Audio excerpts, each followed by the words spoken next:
Number 3, question for oral answers, standing order 36 and 41. You said it should be standing orders 36 and 41.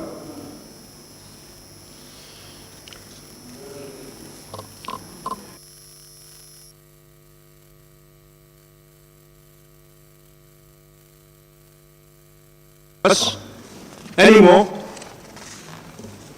We move to page 2.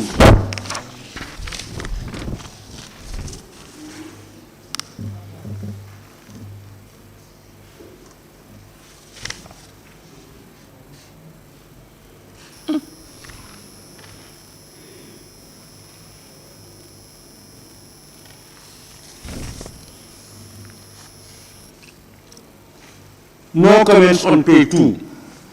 We now move to page 3.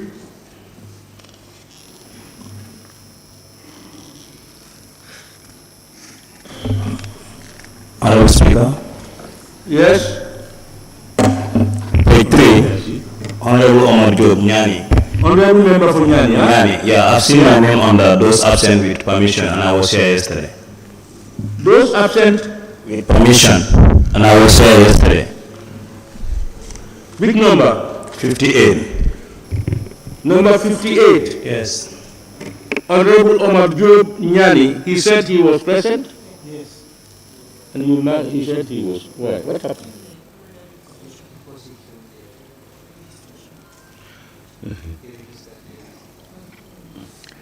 Honorable members, so we correct it. Honorable Omar Job should be included in those present and deleted from those absent with permission. Page 3, honorable members. Any more?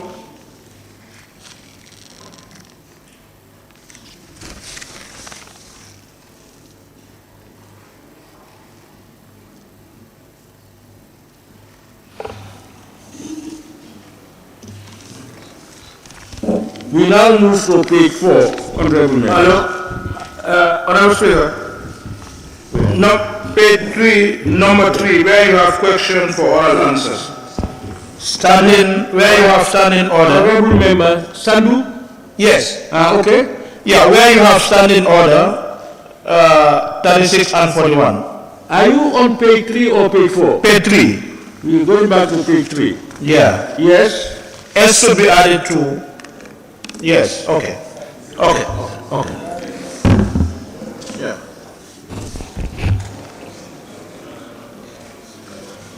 All right. On page 4?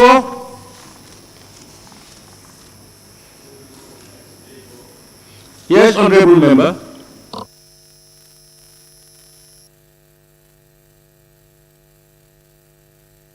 I don't know whether he's giving me the floor because we are two, so I don't know.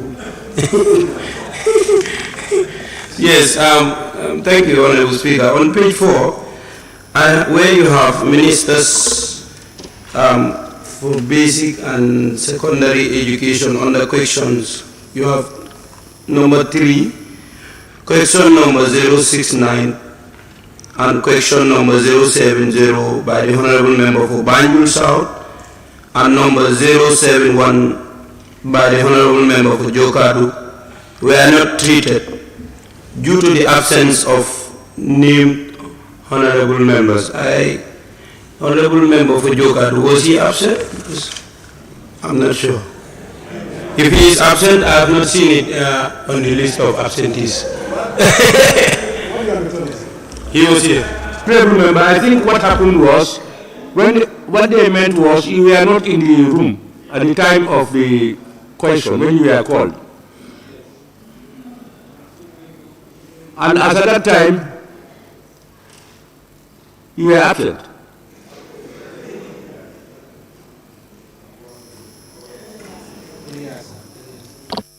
Honorable Member for Ilyasa. Thank you very much, Honorable Speaker. I want to take you back to page 3. Number 2, correction and approval of records of votes under proceedings of the National Assembly, sitting of Tuesday. I think it should be Wednesday instead of Tuesday. They said Tuesday, 27 September 2020. Honourable Member, on Wednesday we are dealing with the proceedings of Tuesday 27. Okay. All right, thank you.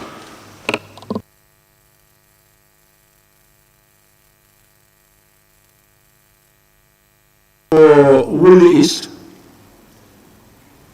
Yes, thank you, Honorable Speaker. Honorable Speaker, all the questions, or most of the questions, you said number one. We start with the first question. Then the Honorable Member, which page? page 4, you said. Number one, question number 0126/2022 by the Honorable Member for Olyundu was treated with 7 supplementary questions.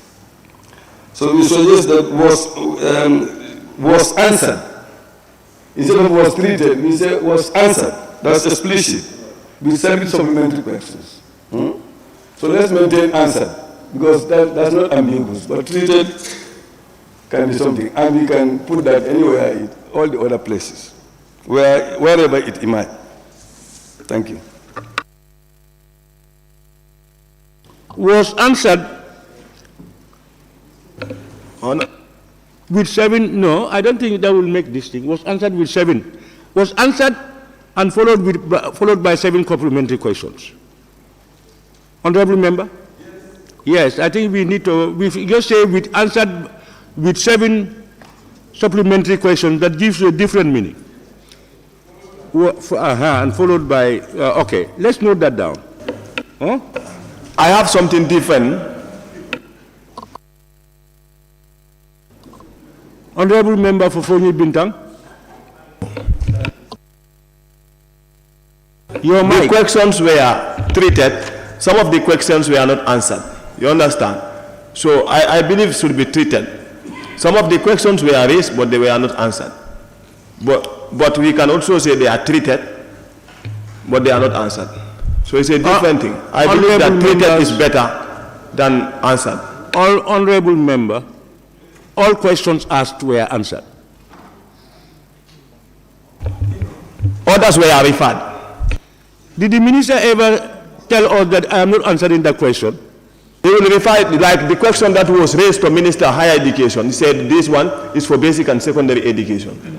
Yeah, Honorable Member, that's the answer to that question, because it was wrongly submitted. He could have kept quiet.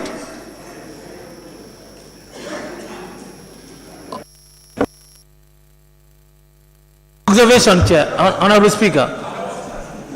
Honorable Speaker, observation.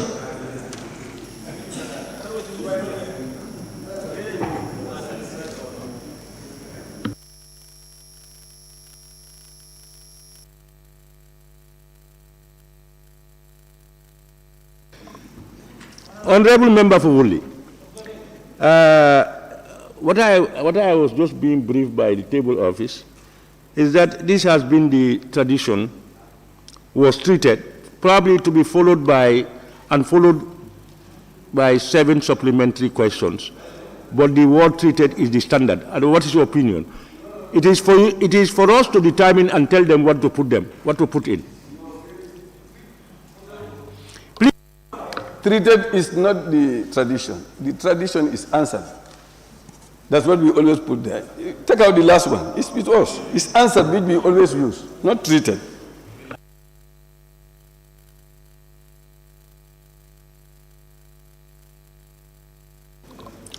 Honorable members, you know, we are trying to correct our record of votes and proceedings so that we can own it. It's what we ask them to put in that they will put in. We are aware that they are saying that is the tradition, but even if it is a tradition, if we think there are better words to capture it, we have the right to put those words. What are your comments on this treated and answered so far? Deputy Speaker. Honorable Speaker. Yeah, Honorable Speaker, I think even if that was the practice, we can depart from that practice to answer. And if you look at it, it says oral questions and answers. So if the practice was treated and it doesn't suit what was really obtained yesterday, because the questions were asked and they were answered, So we should depart from treated to answers. Honorable Member for Central Body. Thank you, Honorable Speaker. Honorable Speaker, the point that Fonyi Bintang Karanait MP made mention, I think is very valid. Like if a question was referred to another ministry, this should be indicated. Like if I ask a question to a ministry and it's not the relevant ministry to respond, and the minister say that the question should be referred to the another ministry that it concerns, the question is not answered.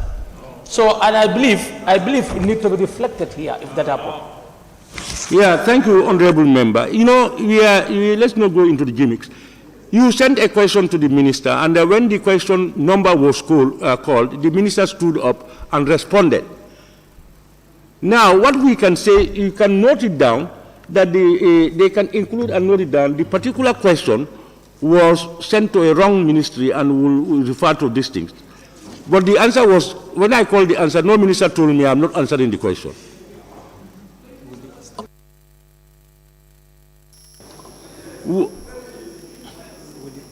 Wunli East.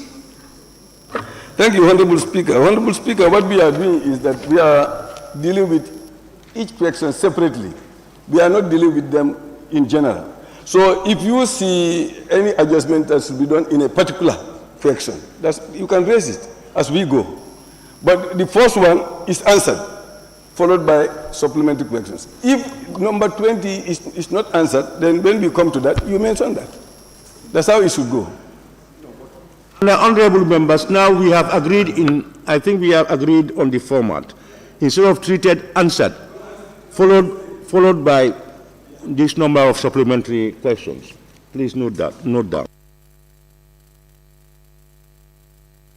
Page 4? Of course, there is one. Yes, please. Yes. Honorable Member for Sabak Sanjal. For consistency purpose, I've been seeing members' names called with their like for example, if you look at this one, it's saying member for Ilyasa. Which one? 6, 5 and 6. Page, the same page 4. You can see it is saying question number 072 by the Honorable Member for Serekunda, and it is not adding the constituency, the word constituency. But if you go to 6, it is adding the word constituency on Kiang West. So for consistency purpose, I think that constituency should be removed.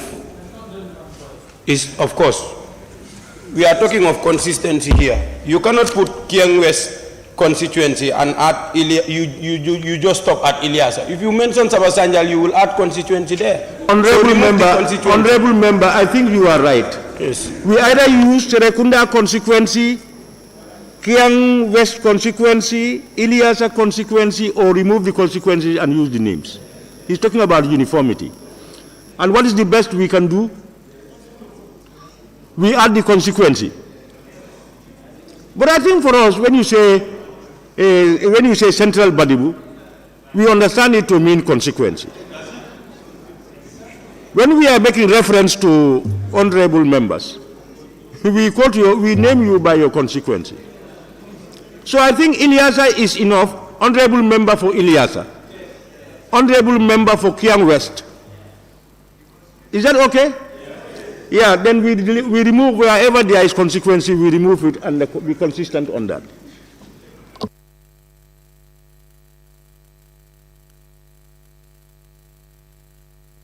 We now move to page 5.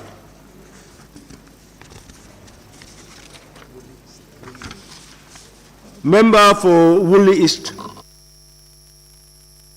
Just little, number 9, the first paragraph, where it says was absent and with permission. We just say was absent with permission. We remove the and. There is no honorable members, the first one, number 9, question number 088/2022, the honorable member for Fonyi Berefet was absent with permission. Remove the and.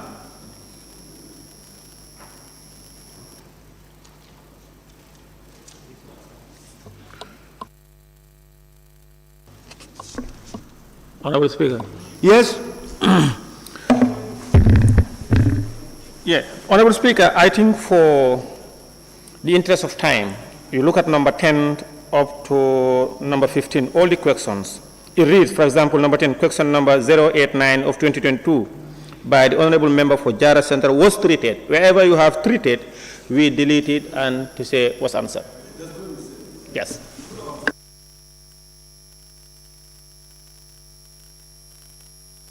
Yes, was treated not with 6 supplementary questions, but was followed by 6 supplementary questions. Was answered. And, no more on page 5. We now move to page 6.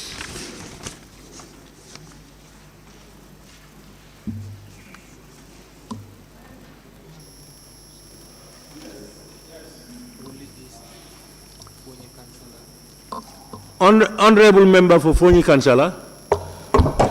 Thank you, Honorable Speaker. Question number 26. Question number 011/2022 by the Honorable Member of Fonyi Kansala was, as we have agreed now to take the norm of answered, I am not comfortable with no supplementary, because this was a question that was asked and it was referred. So I think we could use was asked but referred, preferably. Yeah, I think I also share the view that it should capture what really happened. The question was asked but was referred to the relevant ministry for answers. Yes. Noted. Any more on page 6? Full list. If you look at the same page, the number 20, question number 005, the last line. But if you read the second line, Honorable Member and the member whom he has authorized to ask the question on his behalf were absent. So it's only one person he has authorized, so it was absent. The person was absent, isn't it? So instead of where, it was. I think he was trying to say that the honorable member, and he's putting the two together. That's he has authorized 2 people. Honorable members. Number 20, am I right? Question number 005 of 2020 by the honorable member for Brikama North was not treated. Both the honorable member and the member whom he has authorized to ask the question on his behalf were absent. Both were absent.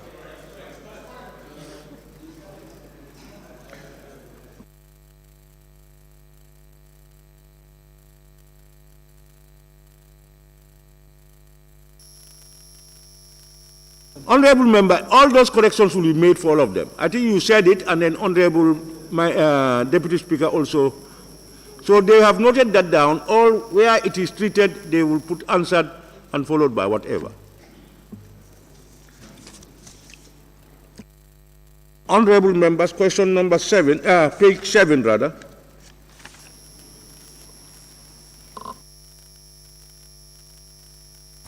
Hello, Honorable Speaker. Page 7, number 37. Honorable member, just give me.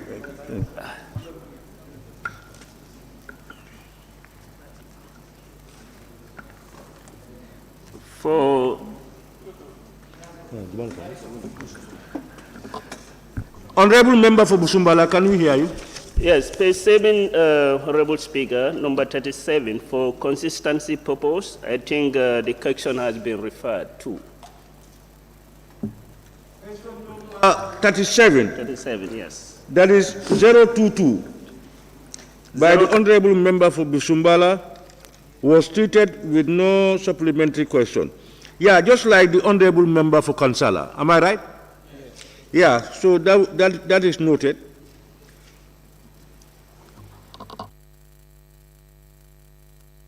Any more on page 7? We move to the last page. Sorry. Page 8. Honorable Speaker. Yes, please. Honorable nominated member. Yes. Kebalang. Yes. Thank you, Honorable Speaker. Number 34 in page 7. It reads that question number 19 of 2022 by the Honorable nominated member Kebalang Fofana was withdrawn by the member. But what actually happened is the question was preempted.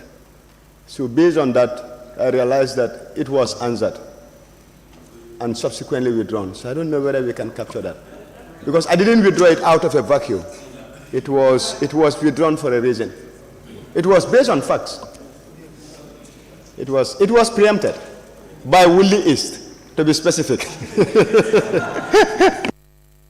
Honorable member, you withdrew the question for a reason. Yes, obviously there will be a reason. You know, there will always be a reason for withdrawal. So how do you want it captured, for instance? No, the fact is, the reason for the withdrawal was known to everybody.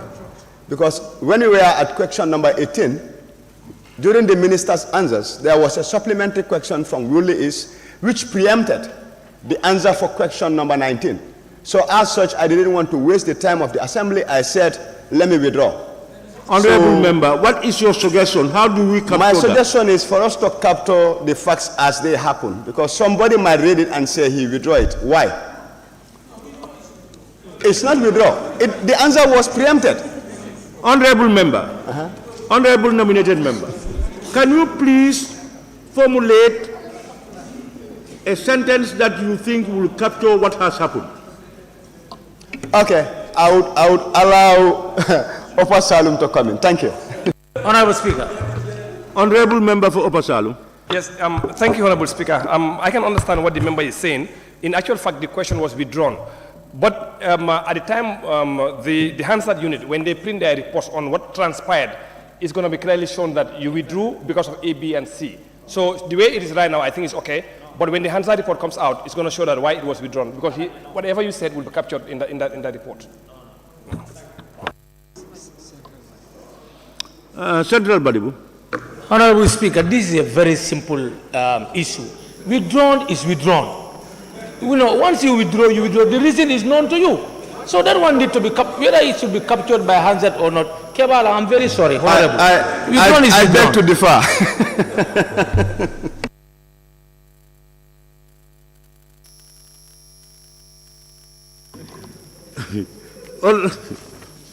Honorable members, we are now on page 8.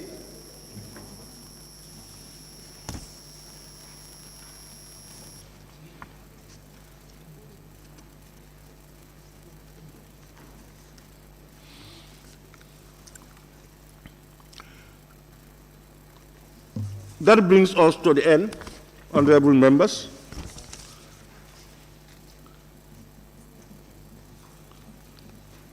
What is date today, 29th?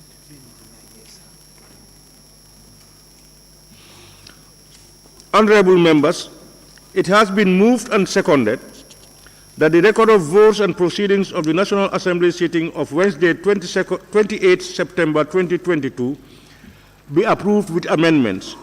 Those in favor, please say aye. Not in favor, please say no. The ayes have it.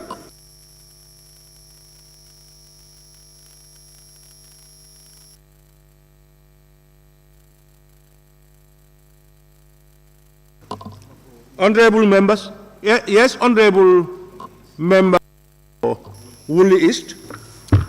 Honorable Speaker, I wish to move a motion with your permission. Please go ahead. Yeah. Please go ahead. In accordance with orders 53E and K and 68.2 of the standing orders, I rise to move that the bill entitled Animal Health Bill 2020 be committed to the Joint Committee on Agriculture and Health.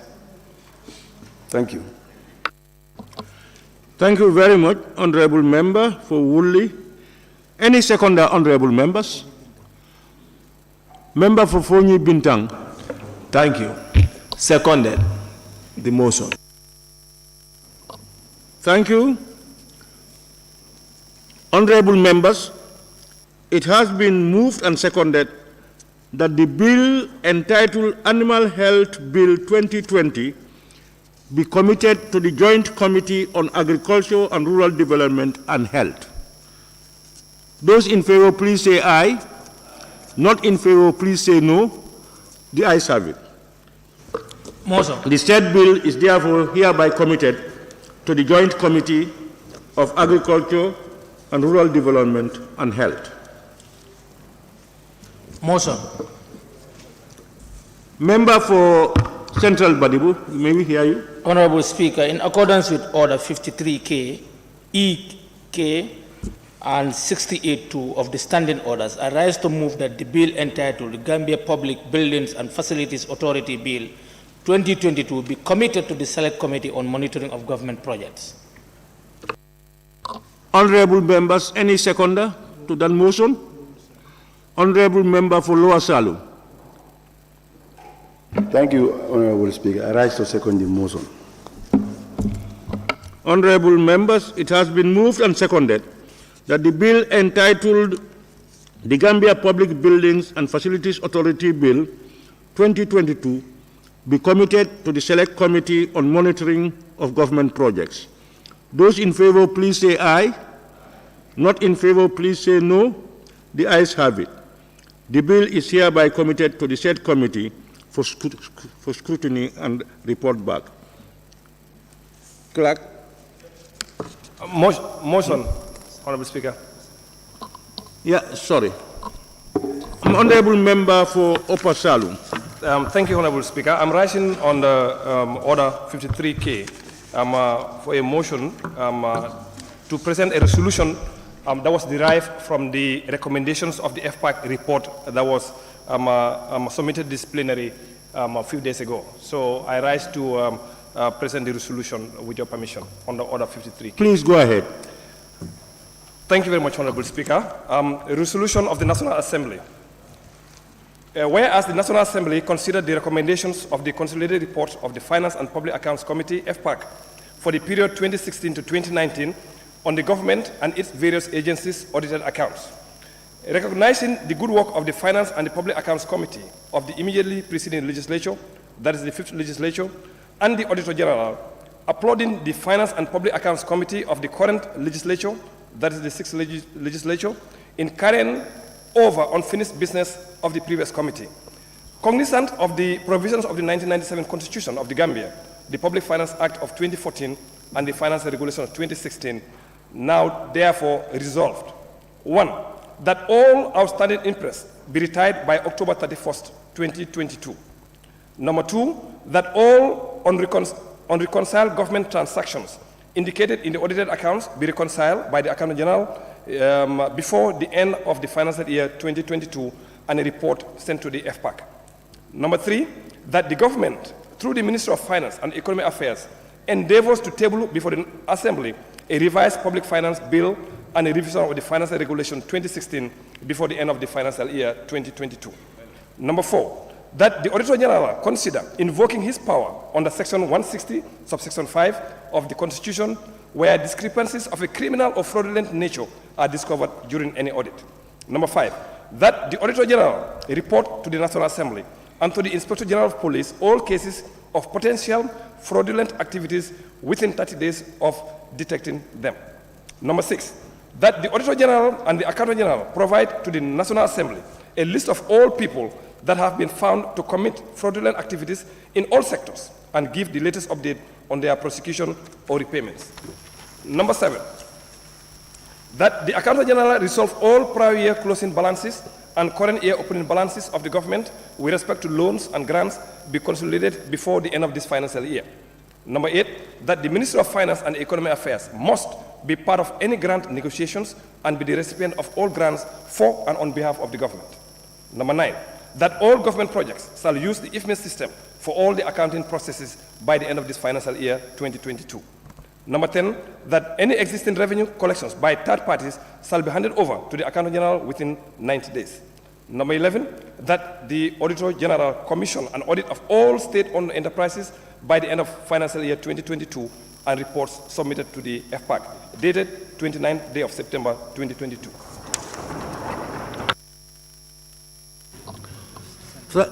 Thank you very much, Honorable Member. Honorable Member, any seconder? Honorable Member for Sani Mentoring. Honorable Speaker, I rise to second the motion. Thank you.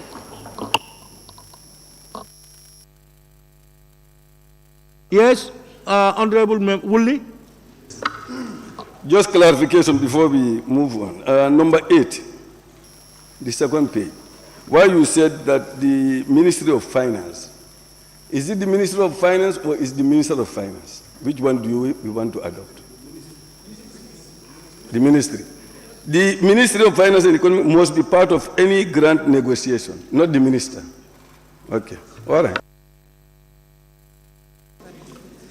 Honorable members, I think what we will do after the motion is seconded, you can look at it, and then if you want amendments on it, it's a proposed resolution. But let's have it seconded by the honorable member for study mentoring. She did already. So, honorable members, before I put the question, any comments on the resolution, you can, honorable member. Thank you, Honorable Speaker. Honorable Speaker, I have an observation to Resolution 1, that all outstanding interest to be retired by October 31st, 2022. 2022. Am I right? Honorable, address your question to. Yes, I think we need to add in failure IGP to take necessary steps. Honorable member, I think that's captured in the subsiding districts. No, it's a different one. It's different. The Auditor General and the Accountant General provide a list of all people that have been found to commit fraudulent activities in all sectors and give the latest update on their prosecution or repayments.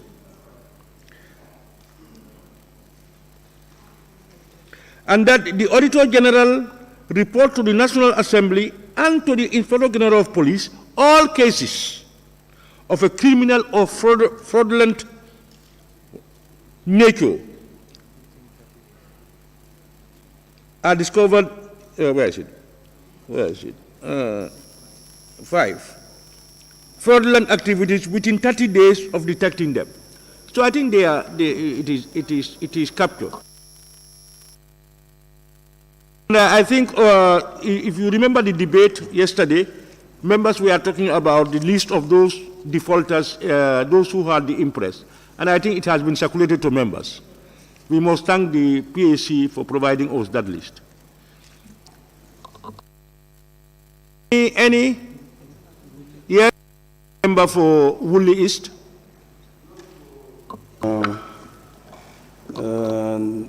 Number 1, the only thing I want to change there is just to put an S on the impress. Instead of impress, we put impress, because we are not referring to only one impress in writing. And then number 3, I think is financial regulations instead of financial regulations, right? Number 3. Number 3, financial regulations. Financial regulations. We put S there, 2016. Financial regulations. Yes. Thank you.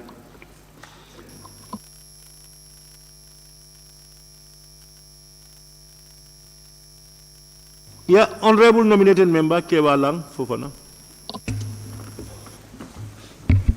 Thank you very much, Honorable Speaker. And to start with, I would commend the Vice Chair of the Finance and Public Accounts Committee, the Honorable Member for Upper Salem, for really doing the needful. This resolution was derived from the consolidated account, and it is in response to a request that was done by the whole House. And looking at the resolution itself, it's really fit for purpose. The only contribution I want to make will be in regards to 2 things. One is the addendum that was brought to the attention of the whole House. So I would like the honorable member to help us to know whether the resolution have really captured all the discrepancies and some of the audit queries that were highlighted in that addendum. And the other thing will be in relation to number 4, and I will read. It states that the Auditor General considered invoking his power under Section 160, subsection 5 of the Constitution, where discrepancies of a criminal or fraudulent nature are discovered during an audit. This is exactly what is provided for in the 1997 Constitution. So the question now is, and I will read the Section 165 of the 1997 Constitution. Honorable Member, we are not encouraging a debate on it. No, we are just making proposals for amendments to the resolution. And that's exactly what I will do. Honorable No, Speaker. you are doing, just come out with your proposal, and because if you encourage it, people are going to do the same thing. Okay, what I want to say is, what the provision number 5 of the resolution is stating is exactly what is obtained in the Constitution. But the Auditor General was not doing it. Honorable Member, that's what we are saying. We are not looking at whether it has been done or not.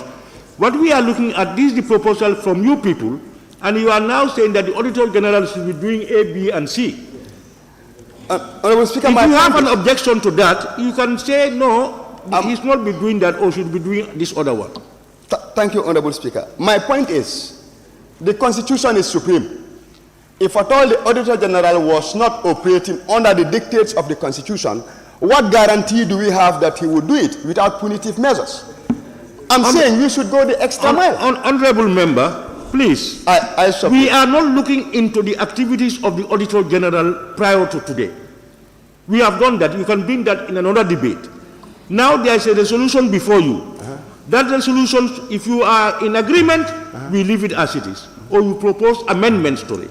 Okay, then, Honorable Speaker, I would propose that instead of Section 5, we come up with an implementation plan with regards to Section 160, subsection 5 of the Gambia Constitution, to enable the Auditor General to perform his functions in accordance with the dictates of the Constitution.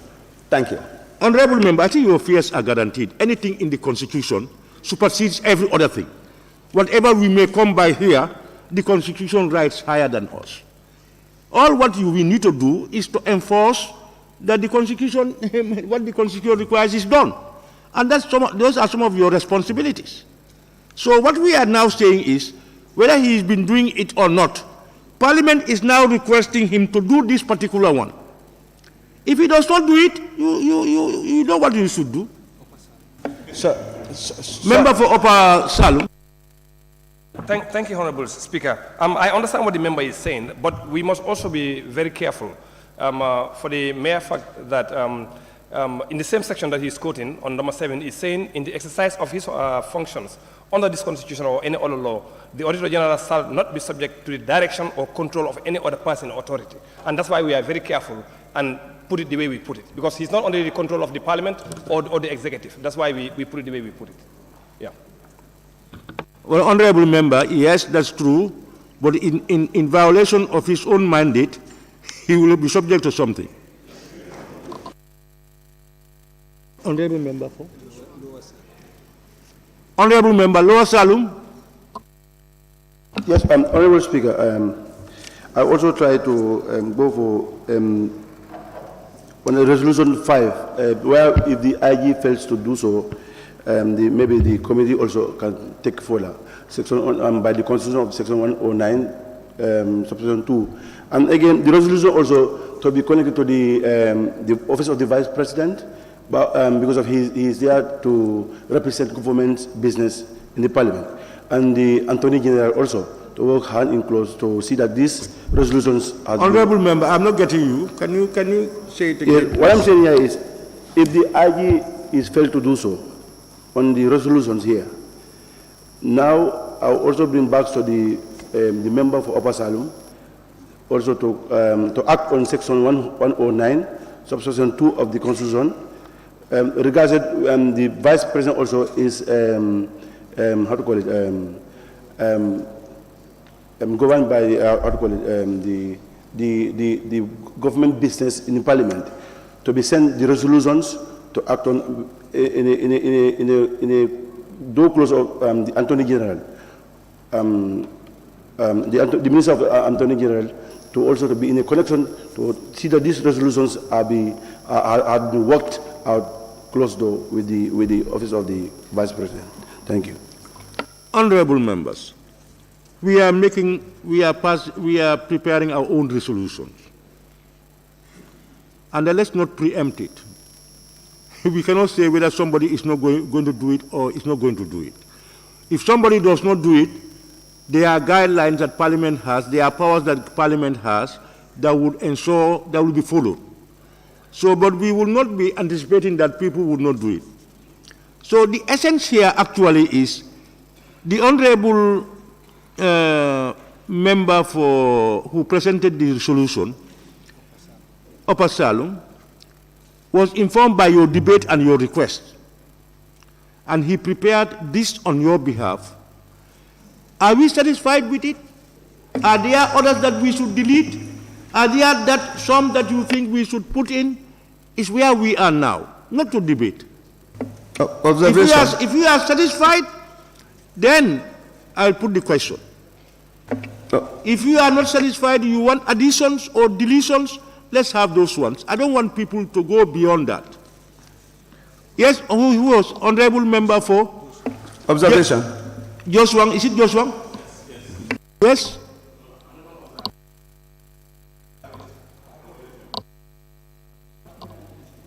The one observing is not nominated member. I give me the floor or the one observing. Are the you one observing observing something? is not me. I give me the floor or the one observing that you are referring to. No. Somebody was observing and then he called the name. Honorable member, I said honorable member for Joshua. Why do you ask questions? No, I didn't ask. Somebody was observing. No, you are not talking to that person. You are talking to the speaker. Sorry, sir. Thank you very much, Mr. Speaker. On point 1, at all outstanding impress be retired by October 31st, 2022. We are already in September of this year, and the time bound before notifying them to date. Hope it will be, why don't we look at that date first? Because it's a result that we are trying to pass now, and if it is passed here, it's going to come into force. So why don't we look at the time bound? 31st of October might be very short. Because we see some of them are not around, some are not seen. For those not around. Member for Upper Salum. No, I haven't completed mine. I'm still coming up.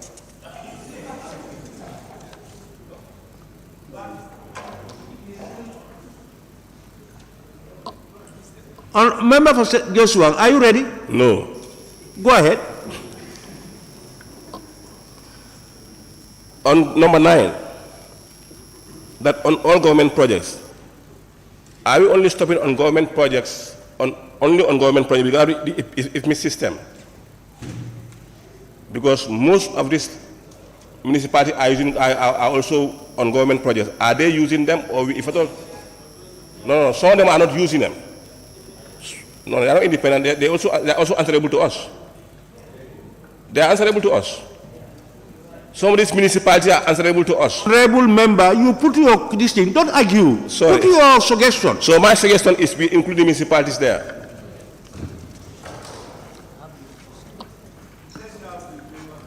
Upper Salum. Yes. Thank you, Honorable Speaker. The issue of number 1 for October, that is end of next month. I think the way it is, I think it should be okay. Because if you look at some of them, they have not retired since 2007. So you already have 15, 16 years, you have not retired. Why would we want to give you another 60 days to do so? So for me, I think that should be okay. And the second part, which is the IFMIS for the local governments, we've been told by the Accountant General that is also in process, that they want to add all of them in it, just like they want to do the same thing with the embassies across the world. So that's already in their pipeline, and they want to add everybody that is part of government to the IFMIS system. Yeah, and honorable members, let's remember that the resolution, as I told you earlier, was born out of something. Parliament wants all government projects to be part of the IFMIS, following a debate and some of the comments made from the Auditor General's presentation, the Minister's presentation. You can remember it. That was why this particular issue for government projects was captured by the honorable member for Upper Salum. The issue of other institutions coming in will be gradual. Honorable Member for Kiang West. Observation, Honorable Speaker. Honorable Speaker, I'm looking at Resolution 9. Resolution 9, which reads, all government projects, Resolution 10, sorry for that, that any existing revenue collection by third parties shall be handed over to the Accountant General within 90 days. So within 90 days, I'm looking at it, is this the suggestion of the committee, or this is within the dictates of the Public Finance Act, so that we can be clear about it.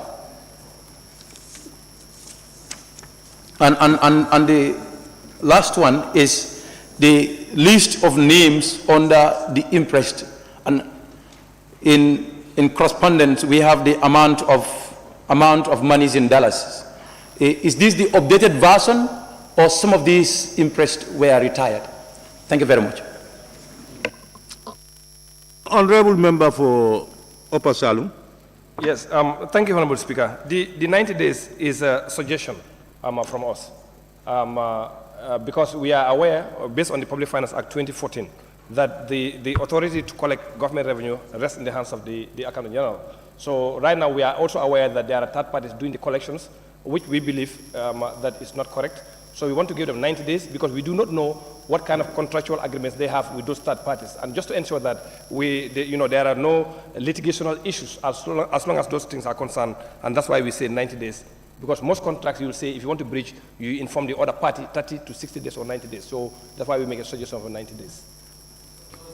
Probably, Honorable, if the Accountant General decides to authorize an institution to collect on his behalf. But as he said, all collections, revenue collection for this thing is the purview of the Accountant General. Observation, Honorable Speaker.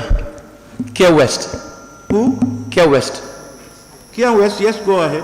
Good. The 90 days I'm looking at, those, if the Constitution allows the Attorney General to delegate authorities to collect on their behalf, I think, so submission of those monies that are collected on behalf of the Attorney Generals, there should also be a description to say within the period they should submit to the Attorney General. I don't know if that is in the provision. Accountant General or Attorney General? Sorry, Accountant General rather. Sorry for that slip of the tongue. Sorry for that. No, if the Accountant General actually has given a delegated authority, somebody has to collect on his behalf, no, we don't have a problem with that. But what we want is for them to know that a particular party is collecting on his behalf. That is okay. It's up to him. I think, Honorable Member, this is informed by the report. Members were told that collections were done which the Accountant General is not aware of. Now, this resolution goes to say the Accountant General must take his responsibility. If he wants, he can delegate the responsibility to whoever he thinks fit.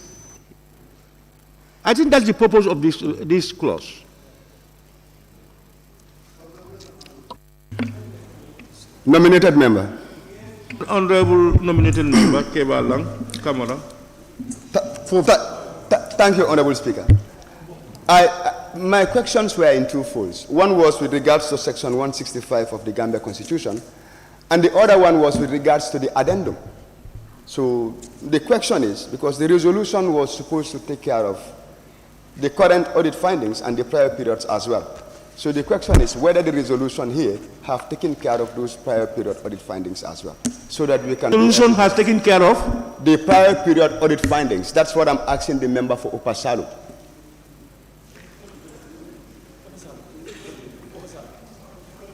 Yes. Yes, I think the Speaker actually has mentioned this on number 5. He referred to number 5, that the Auditor General report to the National Assembly and to the Inspector General of Police of cases of potential fraudulent activities. You know, this doesn't only include current audited accounts. Because they keep following up on prior audit, queries.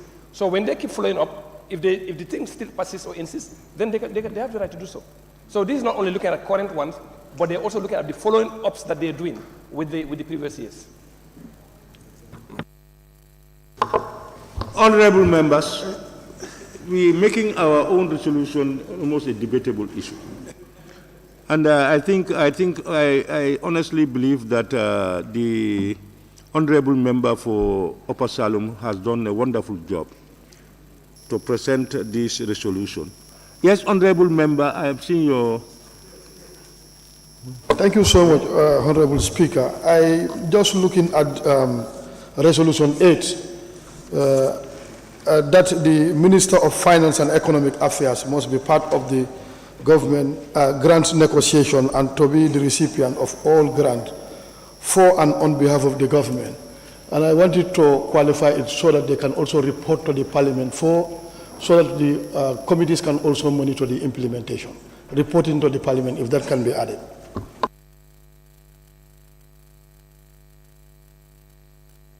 Who reporting to Parliament? There are negotiations to be reported to Parliament. The Ministry of Finance to report to the Parliament, to notify the Parliament about the grants that have been approved. Honorable member, the ministry will always give you details of the grants they have captured in their budget and their estimates and in a lot of other things.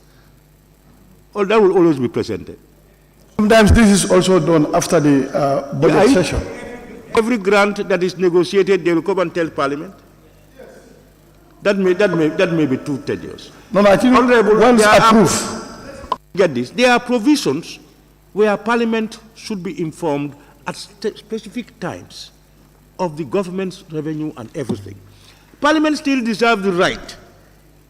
After 2 months, you ask the minister to give you details of all the grants we have received.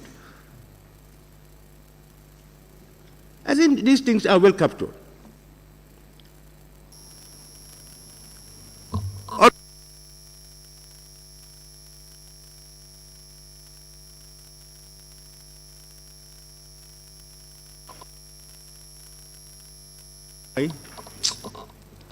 Is the mic playing games?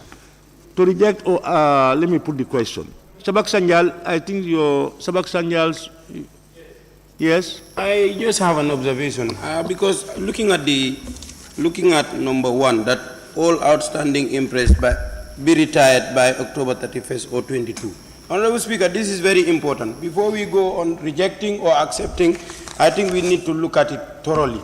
There are list of names included here on the list of impress that we were given, and some of them are late already. I don't know whether the FPAC committee have also factored up that, because I have not seen them mentioning any issue of those that are late. So I don't know. Late. There are names of persons who are already late, and there is a huge amount of money attached to them. So I don't know what we are going to do about that. Honorable member, the statement is all outstanding impress retired by that date, by that time. If you are dead, we cannot state that. If you come to know that this one has not paid, this one is dead, this one has traveled, this one has this thing, but the request is all impress should be retired by that date. We know that some people are dead, some people have traveled. Is it by the individual himself or the portfolio in which that person was handling? That is what I want to clarify, please. I simply don't understand what you are saying. They are people, they are custodians of impress. And these people know those whom they have given the impress money to, and those who have not retired. Now they are being directed to tell them to retire this impress by this deadline.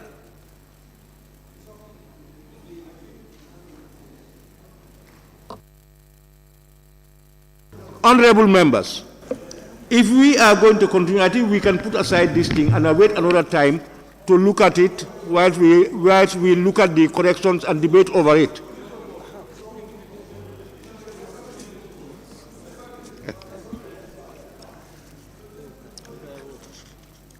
Honorable members, it has been moved and seconded that the Honorable Assembly do adopt the resolution of the National Assembly tabled by the Honorable Member for Upper Salem.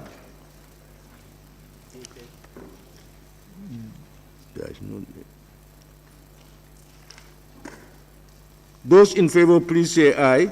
Aye. Those not in favor say no. The ayes have it.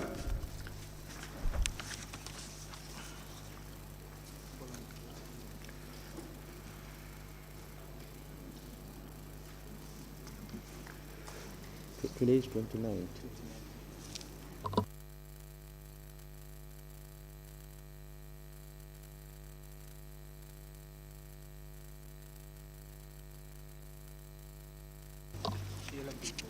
Huh?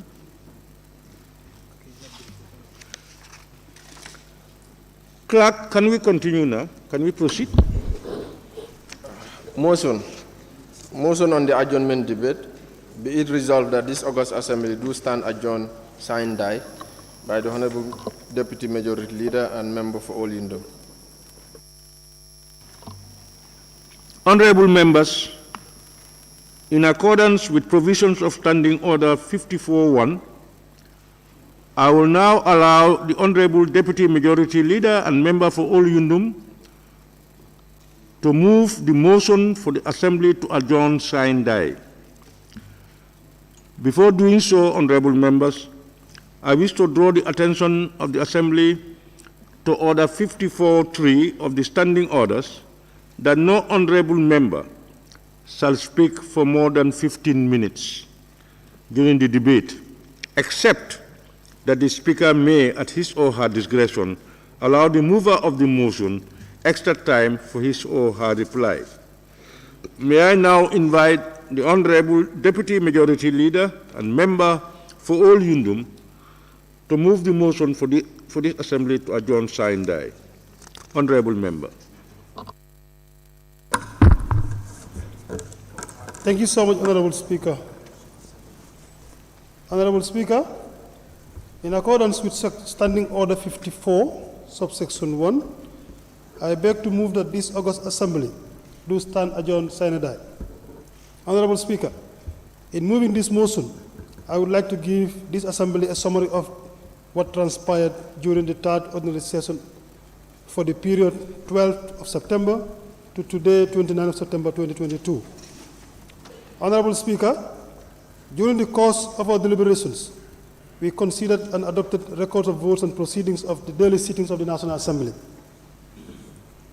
Honorable Speaker, we had questions for oral answers, sessions with the Vice President and the following honorable ministers with regards to their various ministerial portfolios.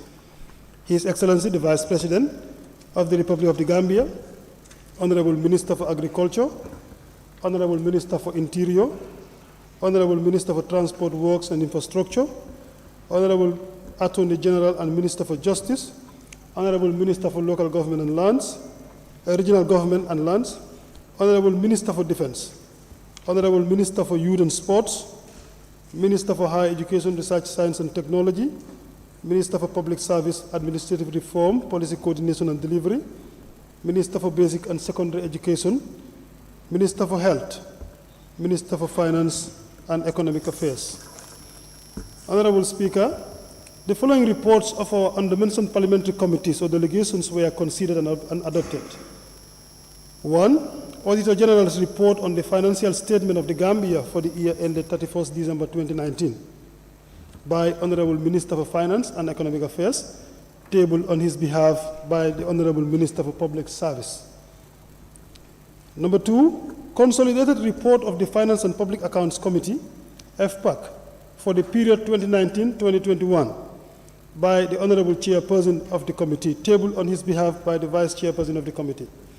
Number 3, report of the Gambia delegation to 4th ordinary session of the 5th Pan-African Parliament, held from the period 27 June to the 2nd of July 2022 in Midrand, South Africa. This was tabled by Honorable Al-Hajimbo, head of delegation. Honorable Speaker, this session also witnessed the tabling of 2 matters of the day by Honorable Member for Latrikunda Sabiji and Honorable Member for Nyanija on matters relating to the Banjul Road Rehabilitation Project and road traffic accidents in the Gambia, respectively, which matters were of national public interest. Honorable Speaker, the following motions were tabled, considered and ratified and approved. State of the Nation Address 2022 by His Excellency the President of the Republic of the Gambia, Number 2, motion of the consideration and ratification of the Convention on the Protection of the Underwater Cover, Heritage Paris 2021, by Honorable Minister for Tourism and Culture. Honorable Speaker, honorable members, this session also witnessed the tabling of the following bills. Animal Health Bill 2020 by Honorable Minister for Agriculture, tabled on his behalf by the Attorney General and Minister for Justice. Gambia Public Building and Facilities Authority Bill 2022 by the Honorable Minister for Transport, Work and Infrastructure, also tabled on his behalf by the Honorable Attorney General and Minister for Justice. Honorable Speaker and honorable members, I wish to, on my behalf and on behalf of both sides of the Assembly, to express gratitude to you, honorable members, for the excellent manners you have chaired this session.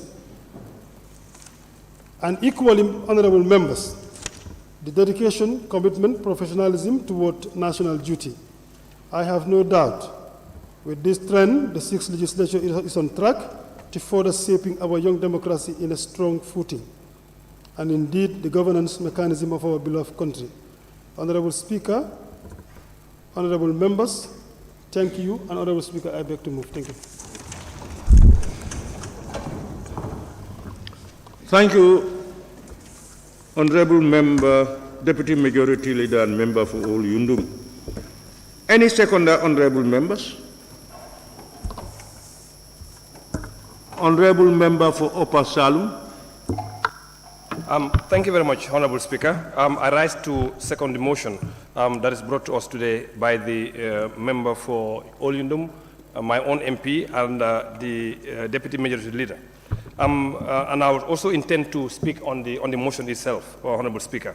Now, Honorable Speaker, I'm just going to start with the Minister of Finance, which is one of the most important sectors we have in the country.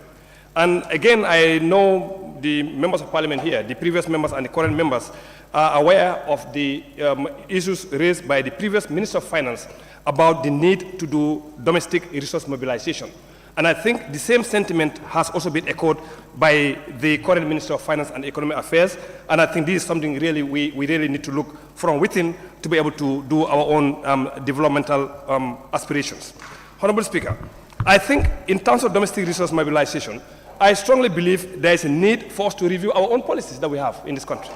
In as much as we want to create the revenue for our own development, I think we need to do self-assessment to see whether the policies that we have in place, whether they are fit for purpose. And the first one I'm going to mention is about the self-assessment by the Revenue Authority. Honorable Speaker, I think it's a known fact that many people across the world don't like paying taxes. So if somebody actually has the opportunity to assess yourself, I'm not so sure if you'll be really very honest enough to be able to pay what's actually required. So for me, I think the policy of self-assessment in terms of paying your taxes, I think there is a need to review it to see whether it really makes sense or whether it's actually fit for purpose before we look into the other areas. Another area, Honorable Speaker, if I may say, the same for domestic resource mobilization. That is on the special investment certificate that we give at the level of GAIPA. You know, for me, I mean, you know, you are given a special investment certificate to come and invest in this country. And there are requirements that you need to have in terms of the level of investment you have to do, also the number of employment that you also have to create. But the thing is, are we really checking to ensure that those people given those tax havens are actually delivering based on what is actually required by the GAIPA Act? And again, to give an SIC to somebody that's bottling water in this country, or a supermarket, for example, for me, I don't see any sense in that. And that's why the reason I think there's a need to review our own policies just to ensure that it makes sense. Otherwise, we may find it very difficult to do a lot of domestic resource mobilization. And Honorable Speaker, the other one also is about the departmental self-raised revenues. You know, in most of the sectors actually, you have departments that actually raise their own revenue, and they also use the same revenue, and that will also taken up from their budget. But we must look at that. Are the collections really very efficient? Are the collections by these units really very effective? There are question marks.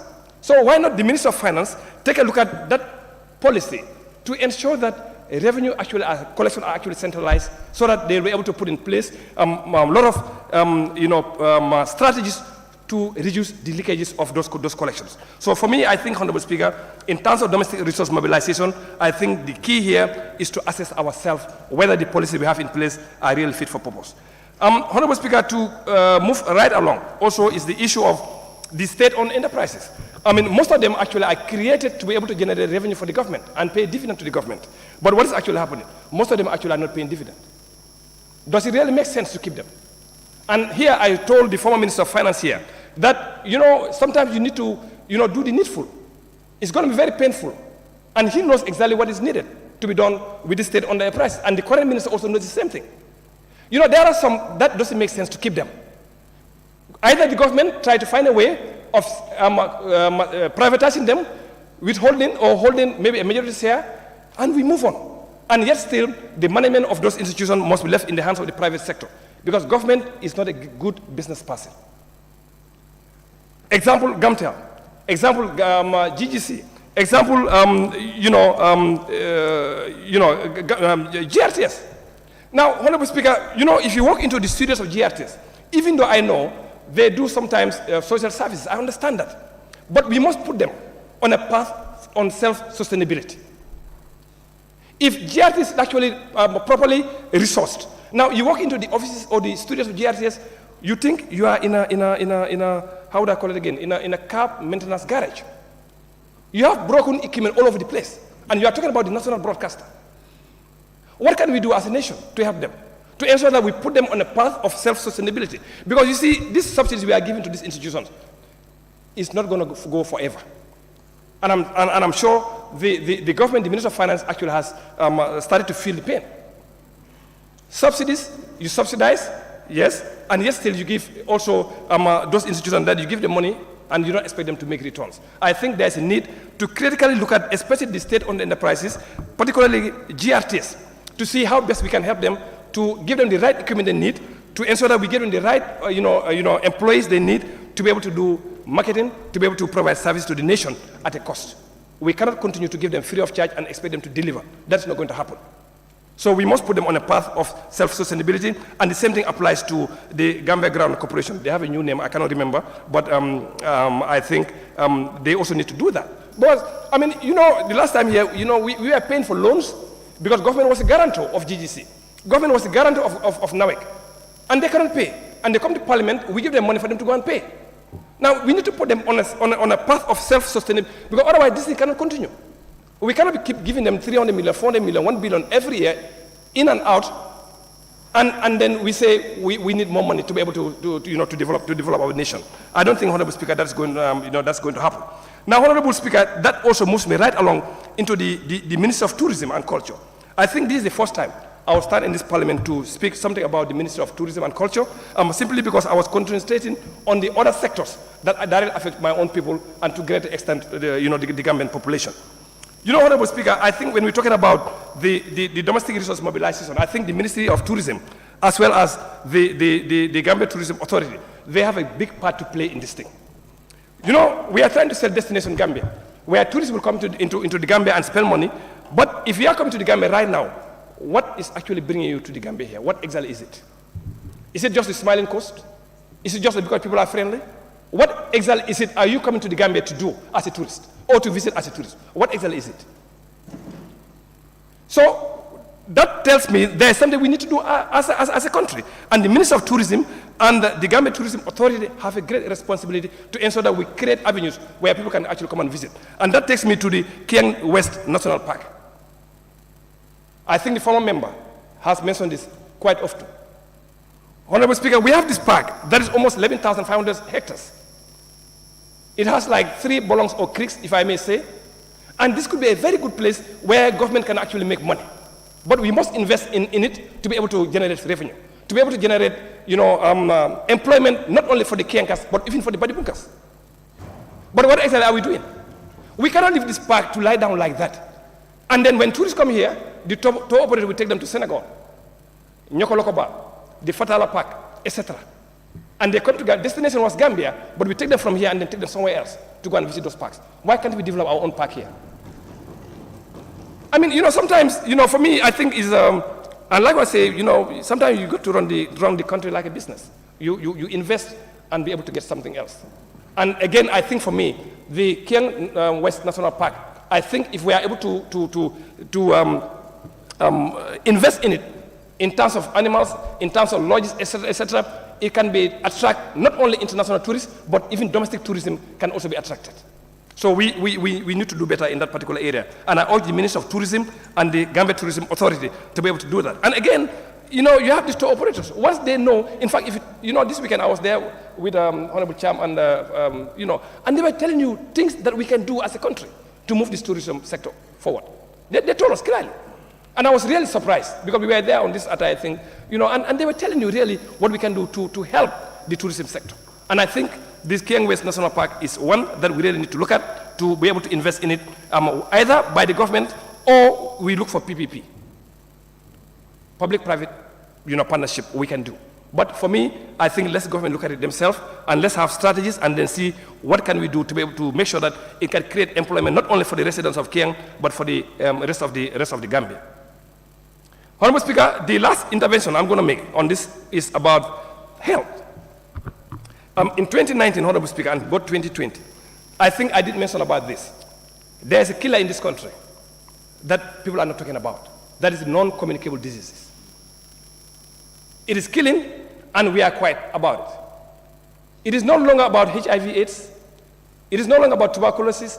But if you look at these cardiovascular diseases that we actually have, cancer or chronic respiratory disease or diabetes. You know, before when you talk about this disease, actually, you only think about the combos on the Greater Banjul area. But now go up country, where we came from. Any household you go, for the most part, I do not have any statistics to confirm that. But for the most part, I can give example from my own family. Anywhere I go, I have pressure. Diabetes also is the same thing. And I told the minister here the last time, I think that has directly to do with the way we live, the food that we eat, our inactivity, like physical exercise, it has a lot to do with it. But we need to do more and educate the people for them to understand that your inactivity or the food that you consume has a direct impact with your health. And we need to do some kind of sensitization along those lines. And again, I've read one research, Honorable Speaker, where it's saying the leading cause of death really is the non-communicable diseases. In fact, if you look at all the communicable diseases together, you put together all of them, the non-communicable disease deaths are more. This is a serious matter. And it's an emerging health threat across the world. And I think Gambia must not be an exception. We must do all what we can do to try to arrest that. And Honorable Speaker, that takes me back to the kind of food that is imported into this country. You know the last time I was saying this here, in the same parliament here. You know, I was sitting at a shop. I see a carton that says deodorized and decolorized palm oil. And they label it vegetable oil. Decolorized and deodorized. They remove the color and they remove the scent and they sell it as vegetable oil. That's the oil we are using in here. And even some of them, Honorable Speaker, the labeling itself is you can put a lot of question marks. And this, the level of cholesterol, that is what is actually affecting us. But, you know, we process our own, you know, groundnuts and ship it out for foreign currencies. And because that oil is better than what we have. And some people claim that it's because it's expensive, that's why we don't sell it in this country. But then we import the oil that would actually kill us. For me, it doesn't make any sense. You take what is good outside the Gambia, then you bring what is bad for us, and yet still our hospital bills are going up because we have to buy more medication to be able to care our own people. For me, it doesn't make sense. I mean, I can understand we want to look for foreign currencies, yes. But how much foreign currency are we generating from that groundnut cakes that we are exporting? How much is it? Let's compare that with the Minister of Health budget itself. How much are we spending on medication? How much are we spending on building hospitals, clinics, ambulances, etc., to be able to care our own people? Because by and large, the food that we eat is a major factor. But there is no factory here or no office that's actually able to check whether these food are fit for human consumption. We just bring it, you have the label, cholesterol, this percent, whatever this percent, and then they put in the supermarket and they sell. And I think the reason why you see some non-Gambians dominating this I would call it supermarkets, mini markets. Let's think about that. Let's find out why are they dominating that particular sector. Mini markets and supermarkets, why are they doing that? Let's check. Let's ensure the food that's been sold on the shops is of high quality. If you cannot sell it in your country, don't bring it to my country. And I think the Minister of Health, again, has a good part to play. Again, the last time I was saying whether the food quality, whether they're in the best position at the level of the Office of the Vice President, I'm not too sure, but I think that's something we need to look at. Whether them being under the Office of the Vice President is the best place for the food safety, I'm not so sure. So we've got to look at that one as well.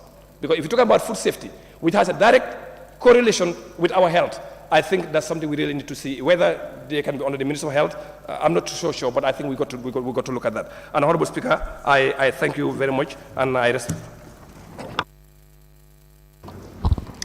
Thank you very much, Honorable Member for Upper Salon. Honorable members, it has been moved and seconded that this August Assembly do consider the motion for this ordinary session to stand adjourned, sine die. Those in favor, please say no. Please say yes. Not in favor, please say no. The ayes have it. So, honorable members, whoever wishes to take part in the debate may do so by raising your consequences tag, and you will be recorded.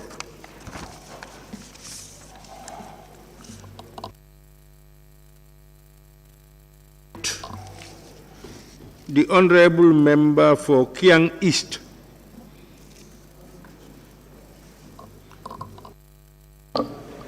Thank you, Honorable Speaker. Honorable Speaker, in accordance with Standing Order 26.2, which reads, a member shall speak standing and shall his or her observation of the speaker.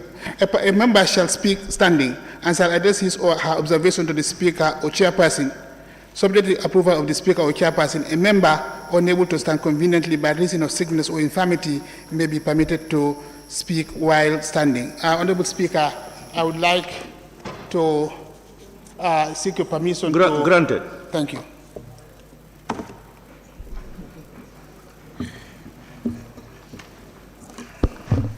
Thank you, Honorable Speaker. This is the first ever adjournment debate since we assumed office in April, because I could remember in the second ordinary session, there was no adjournment debate. A motion was moved for the Assembly to adjourn, sign it, and without any adjournment debate, and the motion was carried, so there was no adjournment debate. So this today's adjournment debate will offer many of us opportunity to speak on issues that we think are relevant. Honorable Speaker, I would like to start by recognizing the presence of the Honorable Vice President, His Excellency Mr. Badr Diouf, and the Cabinet Ministers that are present here. Honorable Speaker, it has been a serious concern in the National Assembly because in the fifth legislature, because during the fifth legislature, adjournment debates were not well attended by ministers.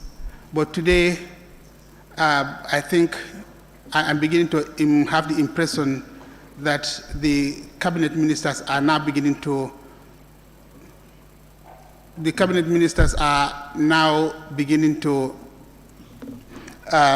respond to the call by the National Assembly members to be present during the adjournment debates. The adjournment debates offers us National Assembly members opportunities to inform ministers or cabinet ministers who actually make and implement policies so that they implement policies that reflect the wishes and aspirations of the people. We are, I think, closer to our constituents, our electorates, than the ministers. So we are always with them. We know issues. We are au fait with all the issues that are affecting them. So if we have the opportunity to talk to them, and there is no better forum to do that than during the adjournment debate. And if we are beginning to see them responding to this call, I think they need to be commended about it. So our debate here, the issues that we are going to discuss, I hope they will take serious note of them, and when they go back to their offices, while they are making policies and programs, our concerns that we gathered from our electorates will be taken on board. Honorable Speaker, I would also like to inform the Honorable Vice President, because he sits here for the President of the Republic, that it has become a very serious concern to the Gambians about the presidential delegation when he travels. People are complaining that the delegations are too large. Given the economic status of the country is poor. You know, people are struggling with their daily lives, and people, if the president can go out with large delegations who are paid per diem and all sorts of payments, it's a serious concern. And I would like to inform the Vice President that when he sits with his boss, the President, I think they need to discuss that and try to reduce the size of the presidential delegation just to save costs. It's important. Well, there are certain engagements. Of course, we know he must travel, but when he travels, non-essential staffs, I think, should be left behind so that he travels with those ones whose services are needed, whose inclusion in the travels will add value to the state. Connected to that is the frequent overseas travels by state ministers. Well, when we talk here, Honorable Speaker, we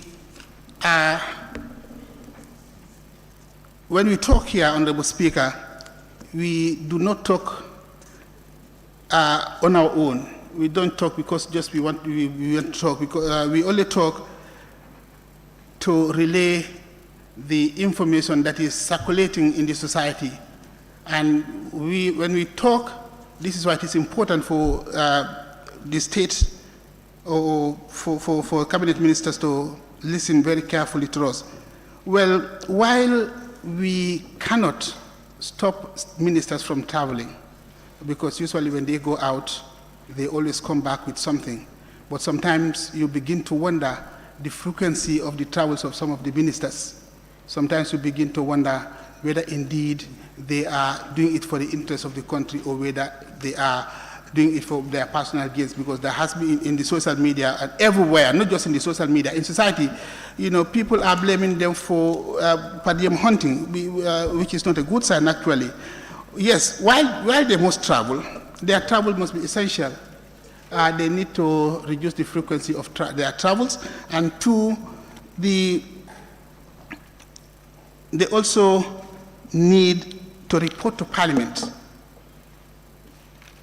That is my own suggestion actually, because all these travel votes that are in the budget is the Parliament that gives them money to travel.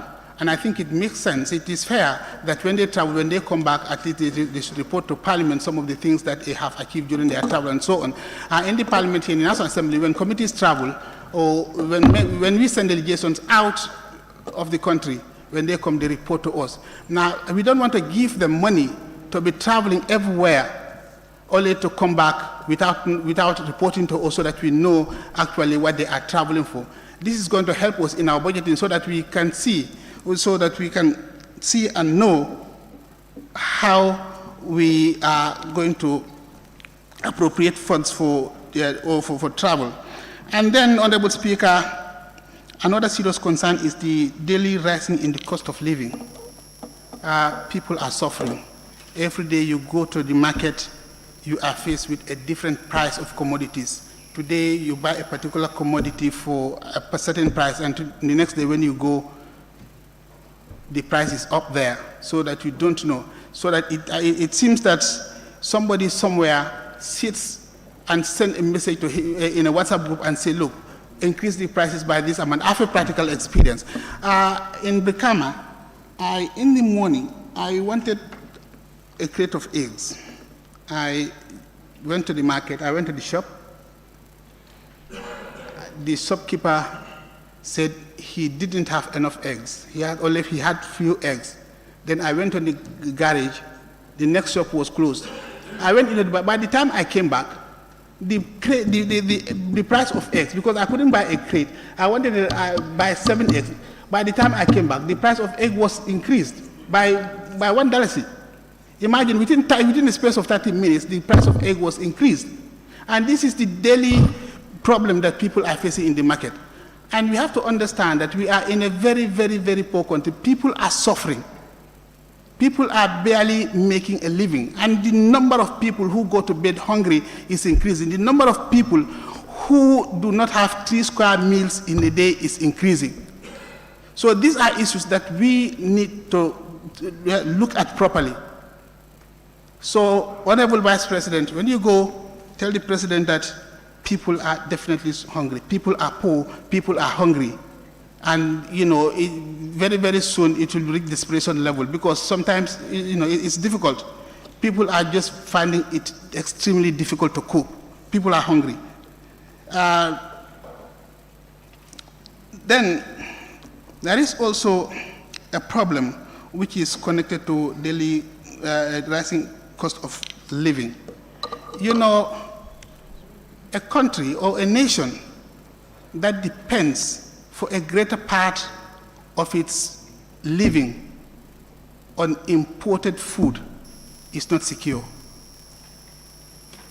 Almost all the staple foods in the Gambia we are importing.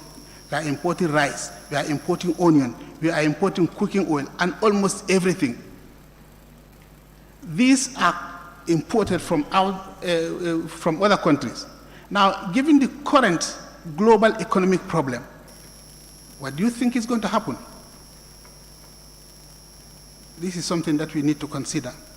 So this is why it is important to, in addition to trying to make living easy for people, I think it's also important that we try to develop our agricultural sector.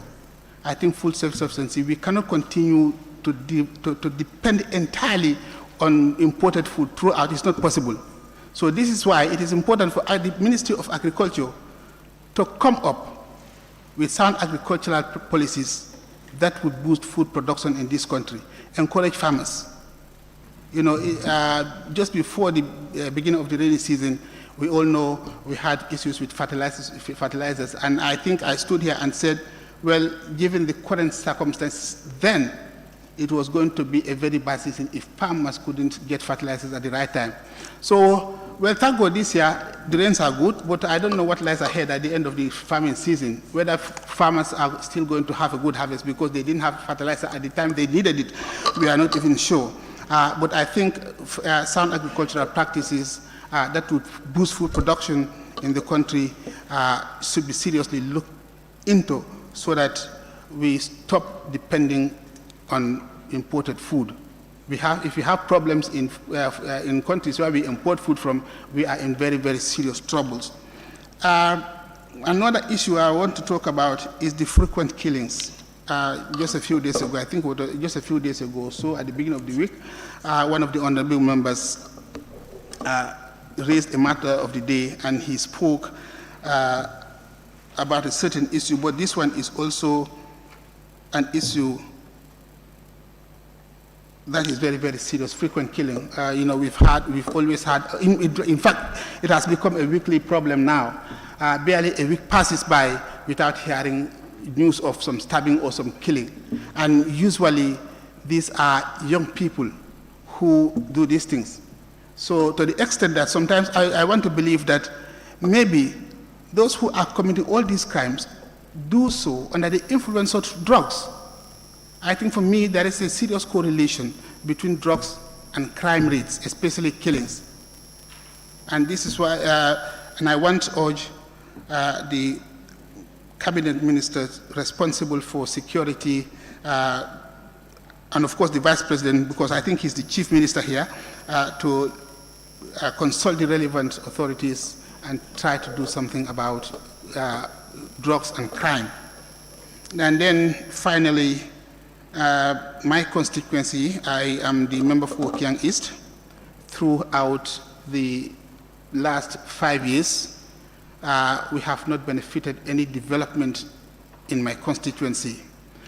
We have serious issues that need urgent attention. There are problems with our roads. You know, the roads leading, the only good road in Kiang is the South Bank Road that passes to Yarasoma from Kombo.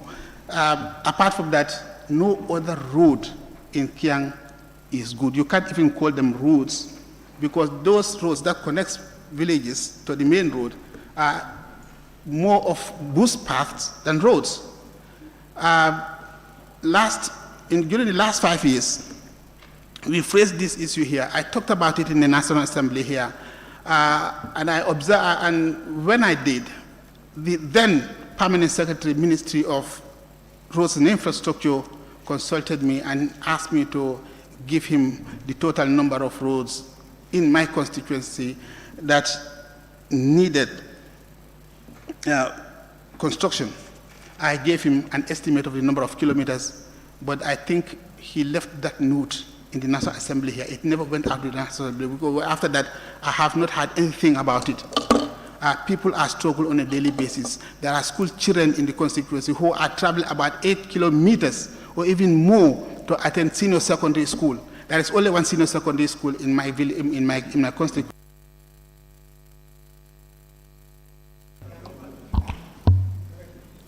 Honorable Member, you have made maximum use of your time. We now invite the Honorable Member for Jokadu.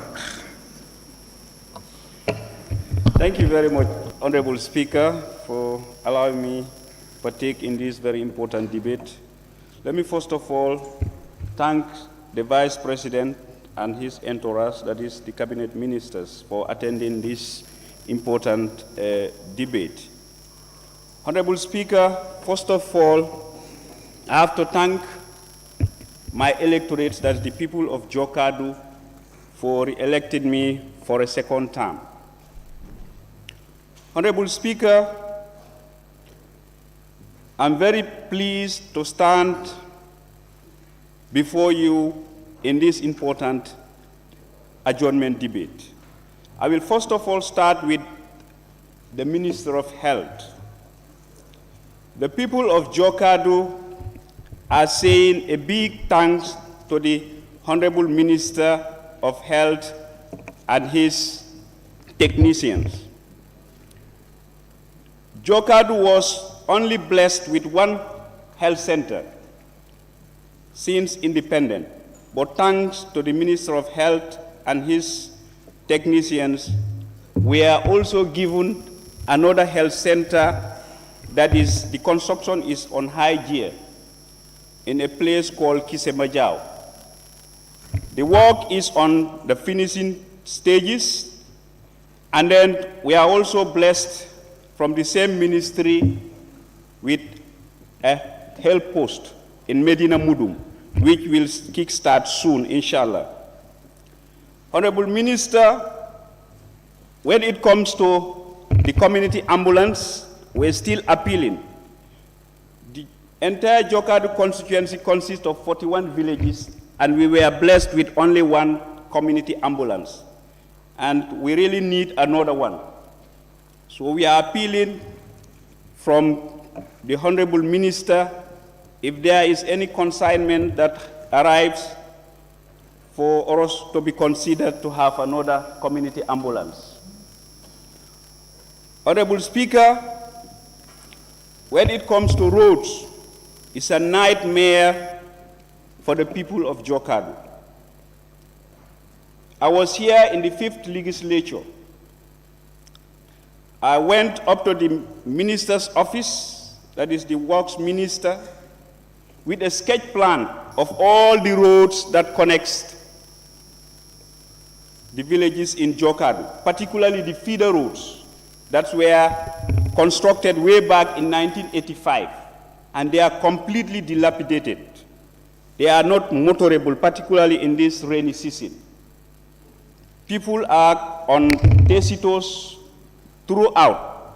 Whenever it rains, what they have made is destroyed, so they have to come back the next day to be able to connect so that they'll be able to move from one place to another. And it's definitely a problem for the people of Jokadu, so we are appealing to the Honorable Minister for Works to consider in constructing back these feeder roads that were built in Jokadu in 1985.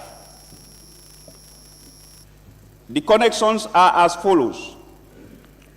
The road connecting Kersele to Kerjane via Ker Amadou, it goes to Bali Mandinka, and then it connects Bali Ali Hawel to Dasilame. When these roads were in good condition, we were having a bus transport. By then, GPTC was having a bus in that route. But it is no more there because of the bad condition of that route. The other important connection also is from Kuntaya to Ker Amadou. That's the main connection that connects the southern part of the constituency to the main route, which is completely destroyed and it is not usable as we want it to be. There is another one also from Munyagain.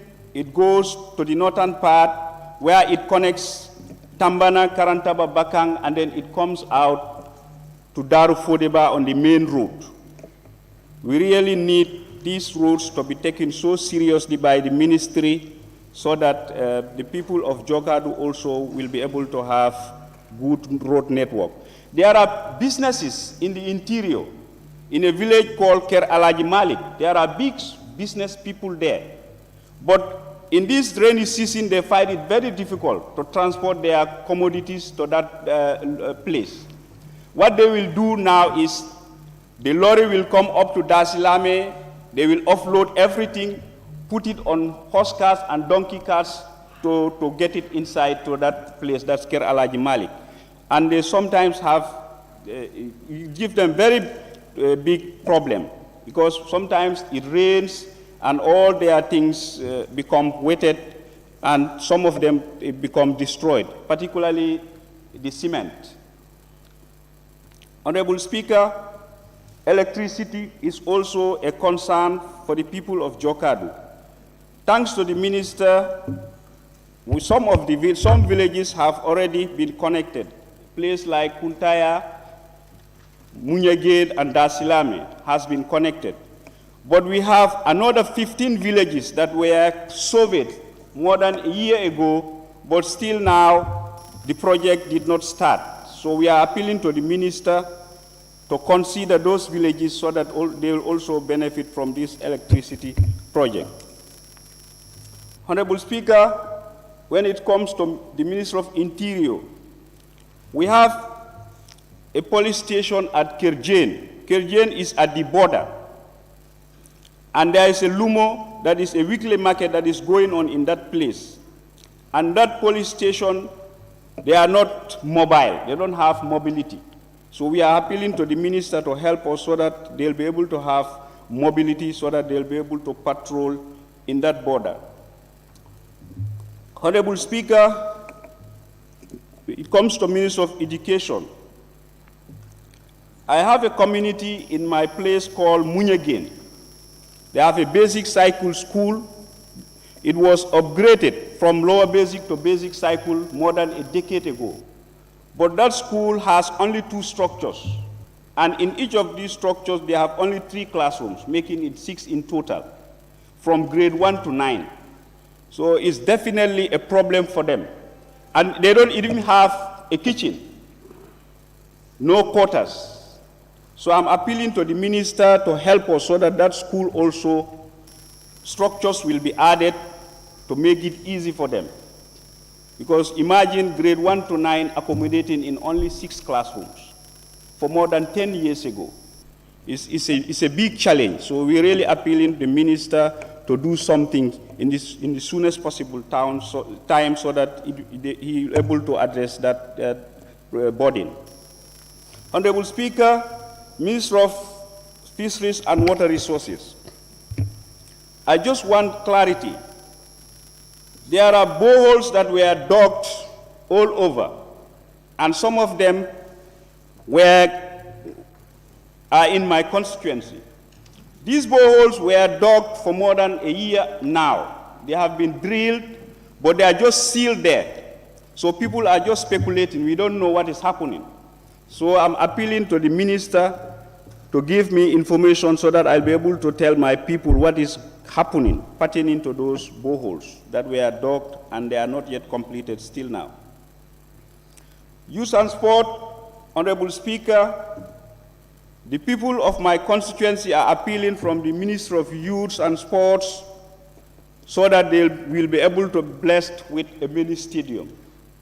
We all know that sports is very important, but the entire constituency does not have a mini stadium, and we are appealing to the minister so that we will be blessed with one. When it comes to the Minister of Agriculture, Honorable Speaker, we all know that harvesting has started for this season. People have started harvesting their goods. But the problem is they don't have storage. Storage facility is their problem. So I'm appealing to the minister for him to be able to revitalize the village seed stores where people used to gather their goods at the end of the rainy season, because most of them don't have their own stores at their compound level. What they used to do is to take it to the central seed store in the village where they will keep it for safety purpose. But most of those seed stores have been dilapidated and they are no more in good use. So I'm appealing to the minister to look into that so that these seed stores can be maintained so people can be able to use it so that they'll be able to keep their good seeds and goods in safe hands. On that note, Honorable Speaker, I beg to take my seat. Thank you. Thank you very much, Honorable Member for Jokadu. I now invite the Honorable Member for Lower Salum.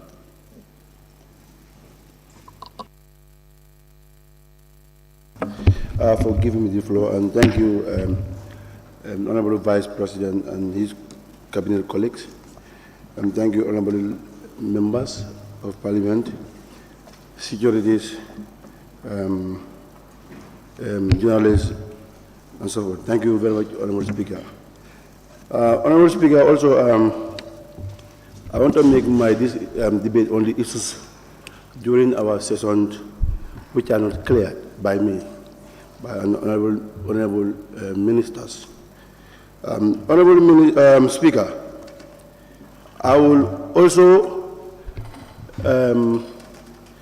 quote on the President's conclusions on the SUNA,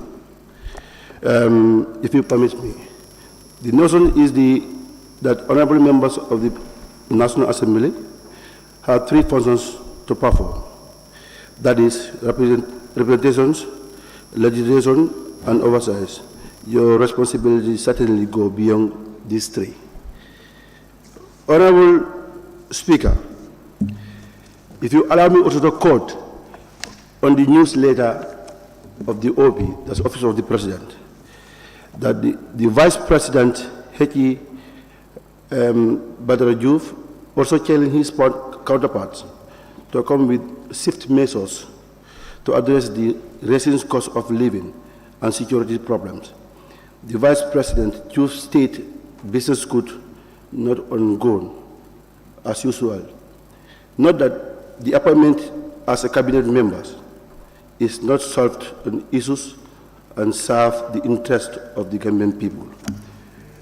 Honorable Speaker. Honorable, which document are you quoting? Yeah, this is the newsletter of the Office of the President. Honorable Speaker, by an info to the honorable members and honorable ministers, we are we are in the together serving our people. The people of Lower Salem cannot sit in this one seat. I was trusted to be second time in Parliament, that to represent them as they expected. Not much, not 100%, but 69% of my presence should be the masses. Honorable Speaker, there are issues that I raised during the parliamentary business, that's in the plenary here. There is an issue of this Japanese rice, which I was not satisfied by the Honorable Minister on his answers. Honorable Minister, any member who has a, how to call it, a oral question here is a life affecting our people. You've been a minister. We are not witch hunting each other here. We just want to make things right. Honorable Speaker, you are given a position or an appointment to serve the masses. Honorable Speaker, that rice belongs to Gambian people. I make my investigations.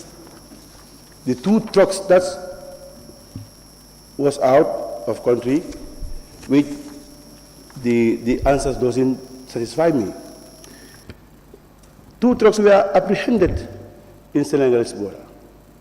And whilst our people are crying for food sufficient. Again, here's the opportunity to clear doubts why that 2 trucks been to Senegal. When here a bag of rice is $1,700.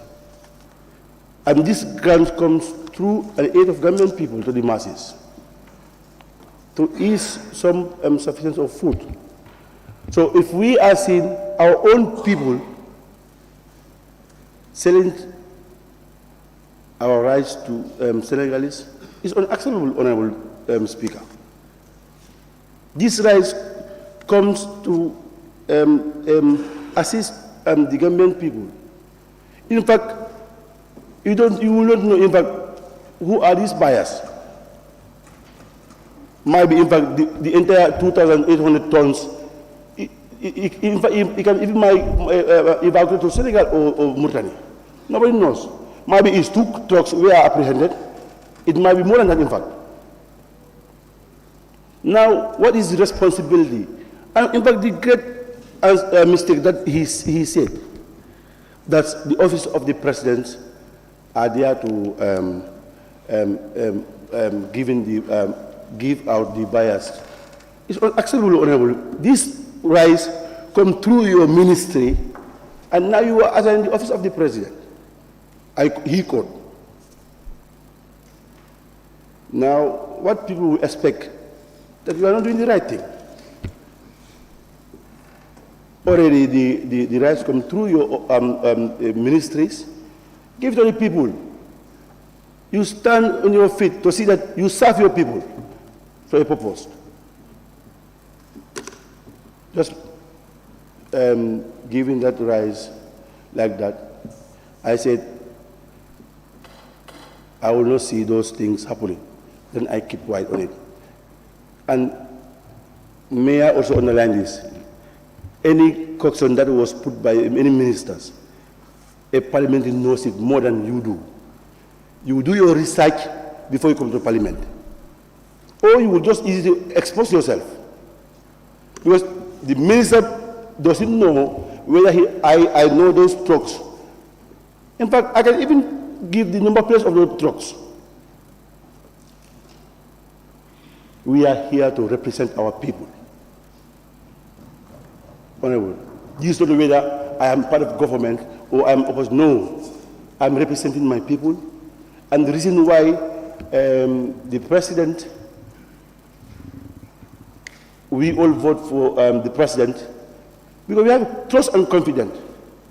He cannot do it alone. We must help the president to move this country where he is expected to be. He's a man of wisdom. He can do it if we help the president to do it. He cannot be a president, being a permanent secretary, being a minister, being a national. No, he cannot do it alone. We have to help him to move this country forward.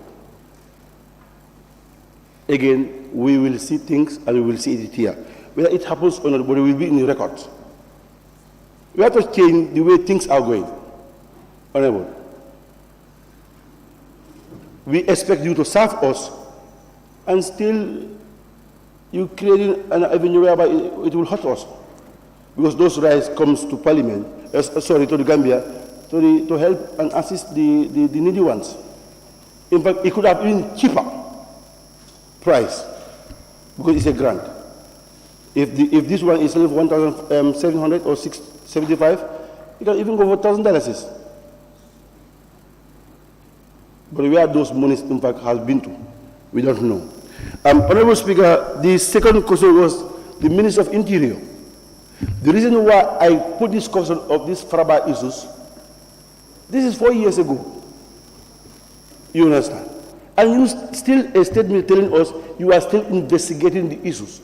What are you going to investigate again?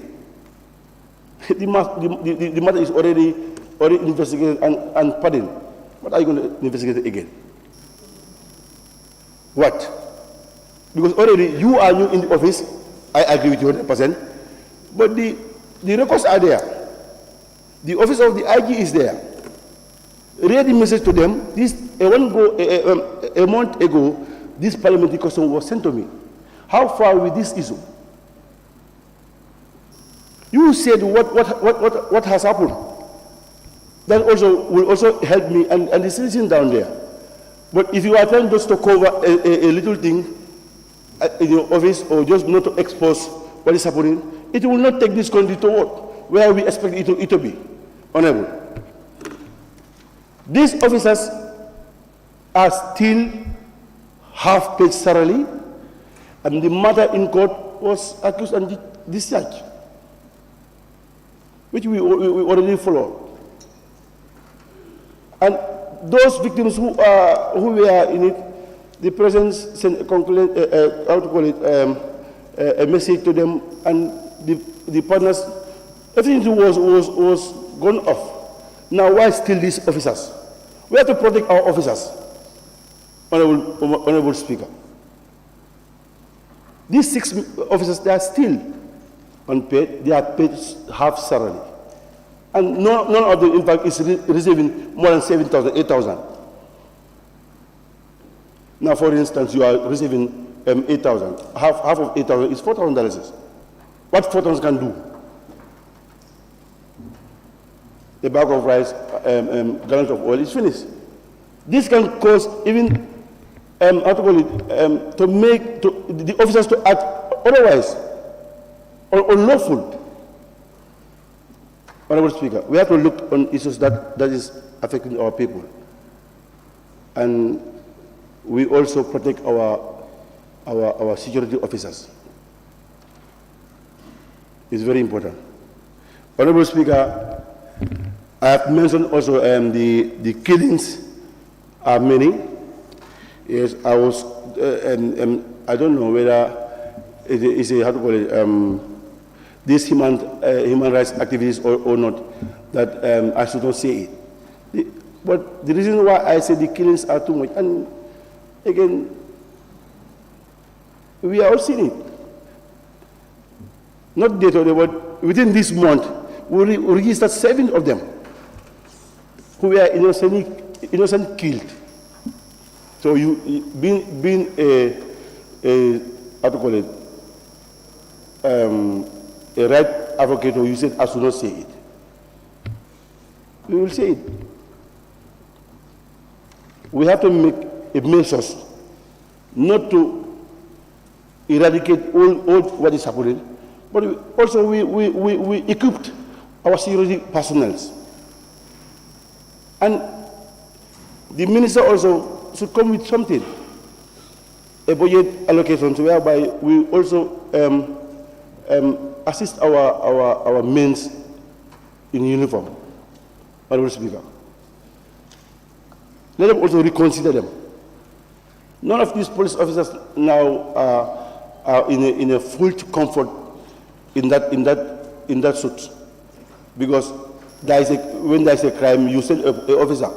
He will also put it on his back of I will also reserve my safety first, because an armed robber who is armed, you send an officer there without no weapon, without nothing, he will save himself. In fact, he will run away after even the arm. We have to save our police officers. I also challenge the Honorable Minister to put it in the budget, national budget.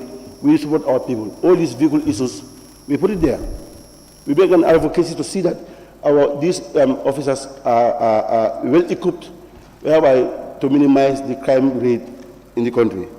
Honorable Speaker, again, I talked about the the rent issue in the country is alarming, which the Honorable Minister for Attorney General also set a light on it, which I was very happy that they are going to check on the act to see that to improve on the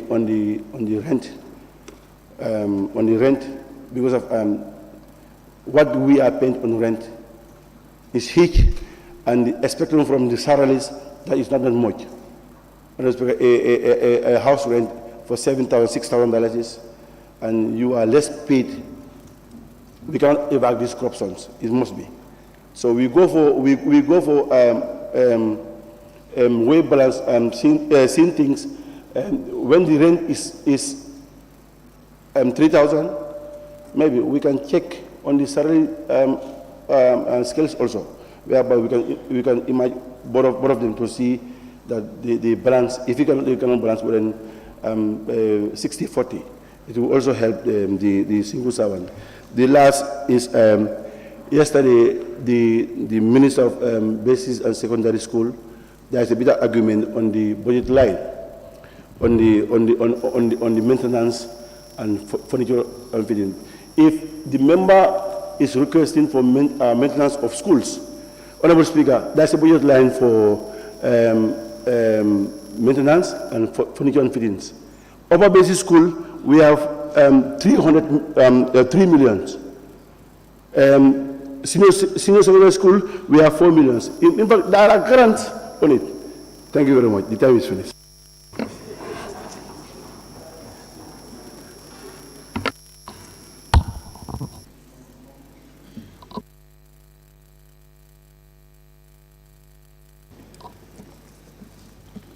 Thank you very much, Honorable Member for Lower Salum. I now invite the Honorable Member for Nyanija. Thank you very much, Honorable Speaker, for giving me the floor. And then equally join my honorable colleagues to acknowledge the presence of the Vice President with all the cabinet ministers. This is a step in the right direction. Definitely, I am happy. Honorable Speaker, my intervention, I promise, will not finish the entire 15 minutes, inshallah. I just want to talk about issues affecting the people that I represent, but first of all, let me thank them. And this is my second term serving as a member of parliament, second consecutive term for that matter. So I thank the people of Nyanija. Honorable Speaker, first of all, I will start with projects. It's true, we wanted development, and then development comes with its own challenges. But as the current realities are happening in Nyanija right now with regards to our roads, definitely there are some challenges. We thank the government of the day through the President, and also we thank the National Assembly for appropriating funds for the construction of the Salum-Nyanija roads. But currently, definitely there are challenges because the workspace is definitely very slow, as we have to admit, I have to admit. And then this is causing so many problems. And then I think with regards to road construction, if you are constructing a road, you need to have a diversion, and that diversion needs to be perfect, whereas people can move freely. But as of today, if it's ready in Nyanija, with all my four-wheel, I cannot access there. Even Horse carts, donkey carts cannot come out. Motorbikes is a problem. So it's a problem because the diversion they create is definitely very, very bad. Honorable Speaker, and then I think in essence, if you are constructing road, all these things are part of it because I was part of the monitoring of government project committee. These are the essential part of road constructions. Diversions, safety issues with regards to roads are very important, and then I think these issues need to be taken up properly. The other aspect of it is the issue of culverts, that's waterways. This is also creating problems.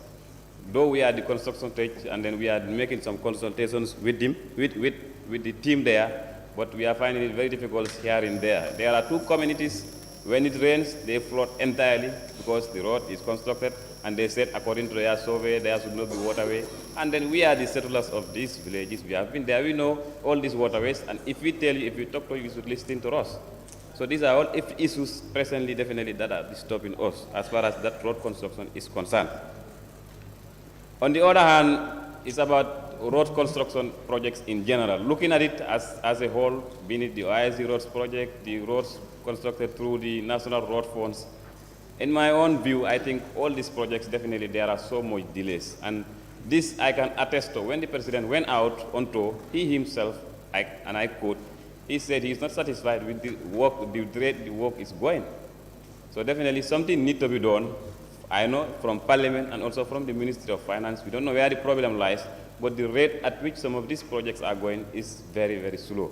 And something needs to be done and looked at. Because it's one thing to yearn for roads and you have good roads, but it's also another thing to make sure the time frame given to each of these contracts is fully respected. Honorable Speaker, moving on to access roads. This is an issue we've been talking about since the last legislature, and then I can even attest to my predecessors, the former NAMS for Nyanija, they used to talk about it, and even the current Deputy Speaker. This is access to rice fields within Nyanija. We are blessed with these fertile lands from the length and breadth of our constituency, but our problem is accessing these rice fields. And if we say access to rice fields, we don't say you construct a road from, you just put a gravel there from one village to where the water starts. That's not what we mean. What we mean is within the swamps, within the waters, how these women, how these men access this rice field is the problem. As far as I am talking right now, all villages, all communities within Nyanija, each of us is having a rice field. But most of these rice fields are abandoned now. When I was going to school by then in Nyanija, we don't know buying this rice 50 kilograms or what. We don't know that. It's just now this is coming to us. Before, if you take this rice there, they will tell you, something like that. We don't know this. But now it is rampant, every household, every compound. If you don't have somebody sponsoring you with a bag of rice at the end of the month, definitely you will find ways and means of getting it. Because the rice fields are completely abandoned, not because we don't want to work or whatever, but we cannot access it. And at the end of the day, you work, these hippos and bush pigs come and destroy everything. And if you kill a hippo, wildlife will come. If you kill another animal, wildlife will come. So these are issues that definitely the government needs to help us, and then put Nyanija as an example with regards to rice and rice cultivation, and also Salum.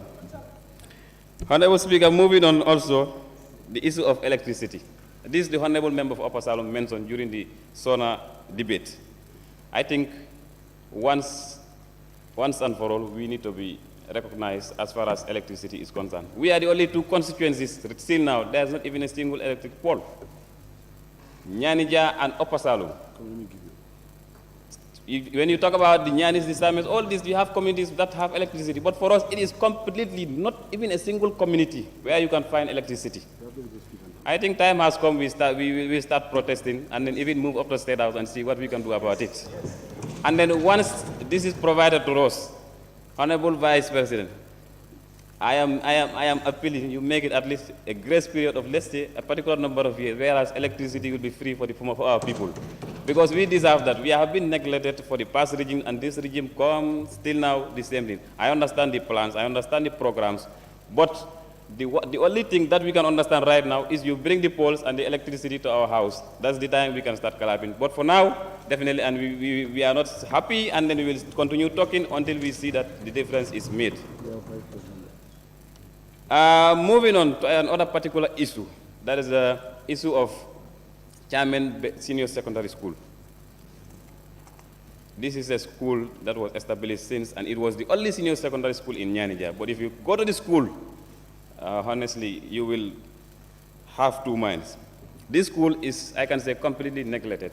We thank the government and we thank the MRC Holland Foundation for rehabilitating some of the schools in Nyanija. Namely, they built a school in Sinchu Alzan, they rehabilitated Buduk, they rehabilitated Palele, and likewise they are building another primary school around Sinchu Umar and also Kayai. But the issue of Chairman Senior Secondary School is a problem, and then I think it needs special attention. The staff quarters are not in good conditions, and you don't expect to post teachers there, and you expect them to deliver good quality education while they don't have places to sleep. So it's a concern, and then I want the Minister for Basic and Secondary Education to take it up with the necessary authorities to see what we can do in that regard too. Moving on to the health center in Chairman. You know, it saddens me when I start talking about Chairman Health Center because I'm the chair of the National Assembly Select Committee on Health. But Honorable Minister, special attention needs to be given to Chairman Health Center. Chairman Health Center is, in fact, if you look at it, entire fence, the perimeter fence is all, it has fallen down. And then if you go to the health center, even the buildings, the ceilings within the wards have started dropping now. Electricity, another issue, because they have a standby generator that cannot be operational for 24 hours. Water, the same thing. So all these are issues that are affecting the Chairman Minor Health Center. And then I think the minister, you and I know, we will take it up further than this, but definitely special attention needs to be given to Chairman Health Center. Moving on to the Ministry of Fisheries and Water Resources, definitely I have to thank the minister, both the former minister and the current minister. We say thank you, but we still need more. There are communities that are still without water. Communities like Jailan Bakadaji, they were operating a borehole since, and the borehole now, it's old, it cannot serve the community, and the borehole is the one connected to their health post. So a borehole, which you know that it cannot even serve the whole community, and you expect it to serve the health center too. Sometimes the health center will be there for days without water. So it's a problem, and then I think it needs attention. That borehole needs to be upgraded, or we get a new one to serve these two communities. And these two communities are far, they're around the riverside. So, Honorable Minister for Fisheries and Water Resources, please take note of that, and then help the people around Nyanija, around that area. And then also Bati Jaha and Palele. These are also two other important communities that are not having clean, safe drinking water. And I think attention should be given to them too. Honorable Speaker, moving on to the Ministry of Health. When we talk about drugs importation, there are many types of drugs we are seeing within private pharmacies within the country. I know the Medicine Control Agency is mandated by law to be licensing people to be importing drugs and also opening pharmacies here and there. But I think this issue needs to be looked at seriously. Because I was just having a chat with some health officials. They tell me, just have a look. If you have some of these diseases and you have prescribed with some antibiotics, you go to this pharmacy, you buy, let's say, amoxicillin. You go to the other one, you buy another amoxicillin. Sometimes you see differences. We don't know which one is best because we import drugs, but we lack the capacity to test their efficiency and effectiveness. And then as far as this country is concerned, and if you want to move on in the right direction, as far as health is concerned, we need to be thinking in that direction to have these equipments, up-to-date equipments, to be testing whatever that is being imported to this country. Whatever that our people are going to consume, be it medicine, be it foods, we test them to the best quality and we give it to our people. Because we cannot just be importing from every Tom, Dick, and Harry. You have lancing, you are giving lancing, you import, and so on.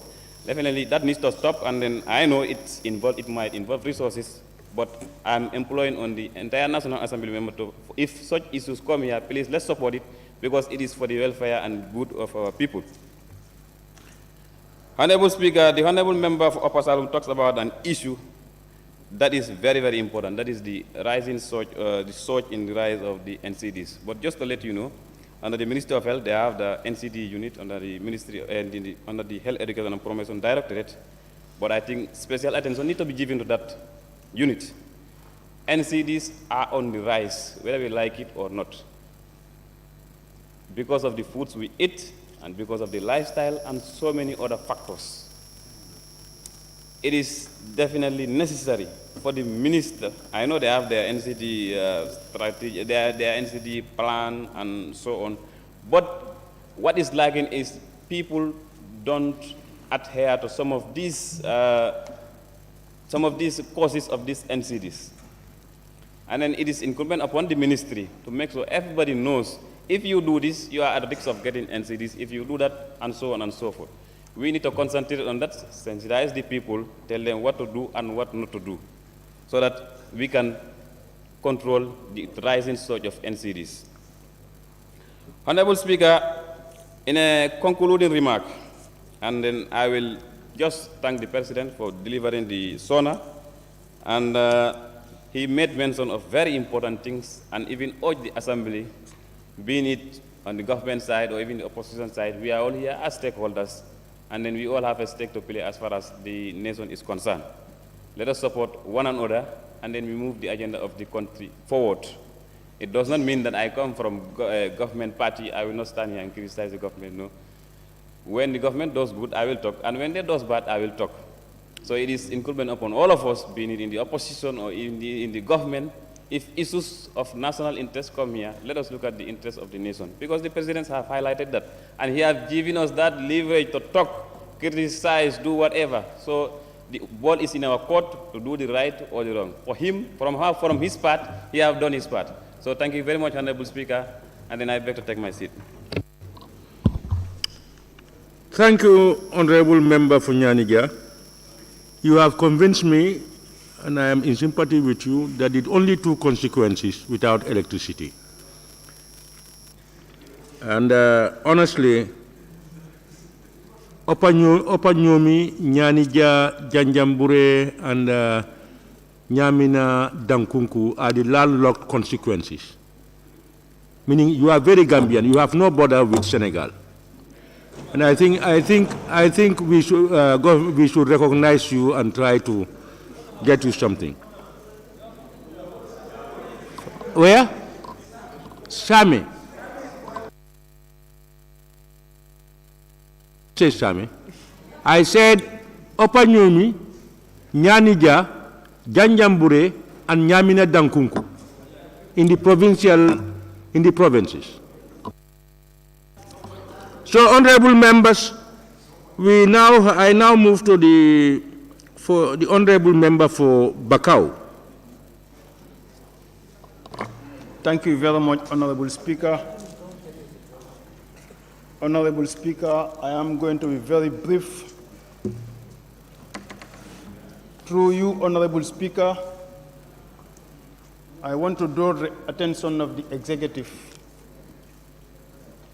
of the high number of non-Gambians taking jobs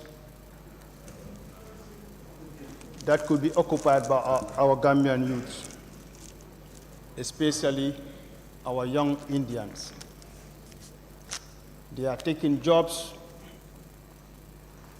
that could be occupied by our own Gambians, of which I feel is not fair on the side of the executive to give a blind eye on it. Again, according to my research, you go to Coco Ozone Resort Hotel, I was told that all the department heads are non-Gambians.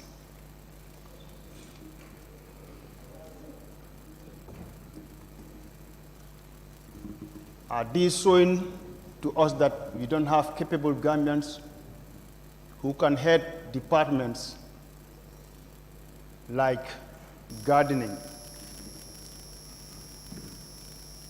driving,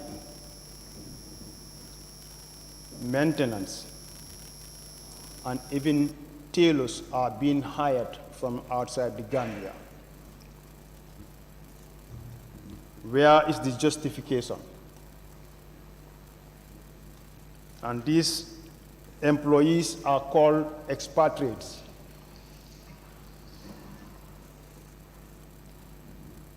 With the Select Committee on Tourism, I'll give you an assignment to Honorable Speaker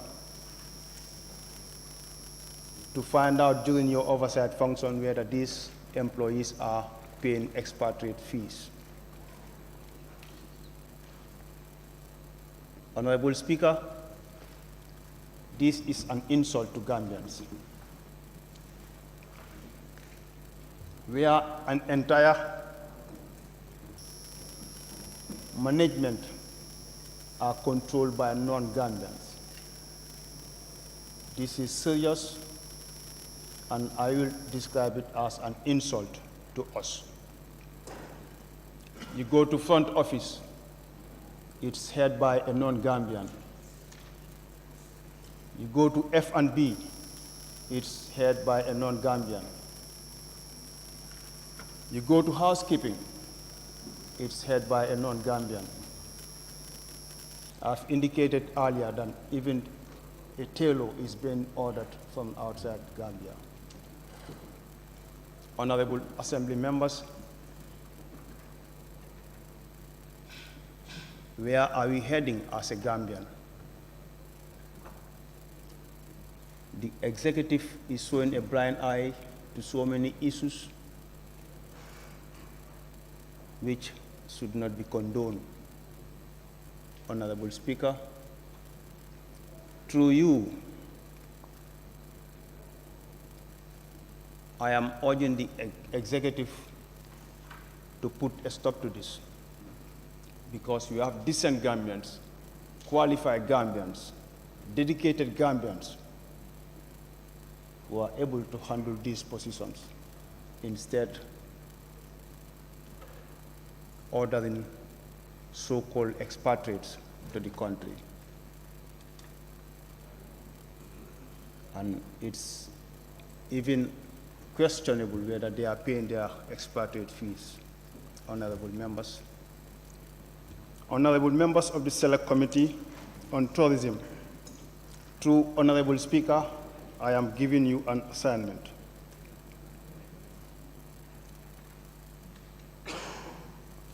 Honorable Speaker,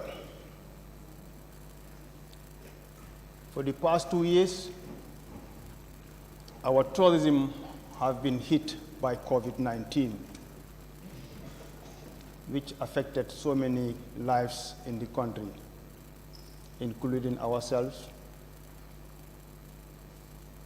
And again, we have few weeks before the beginning of the 2022-2023 tourism season, we had an announcement from flight operators that they are ceasing operations in the country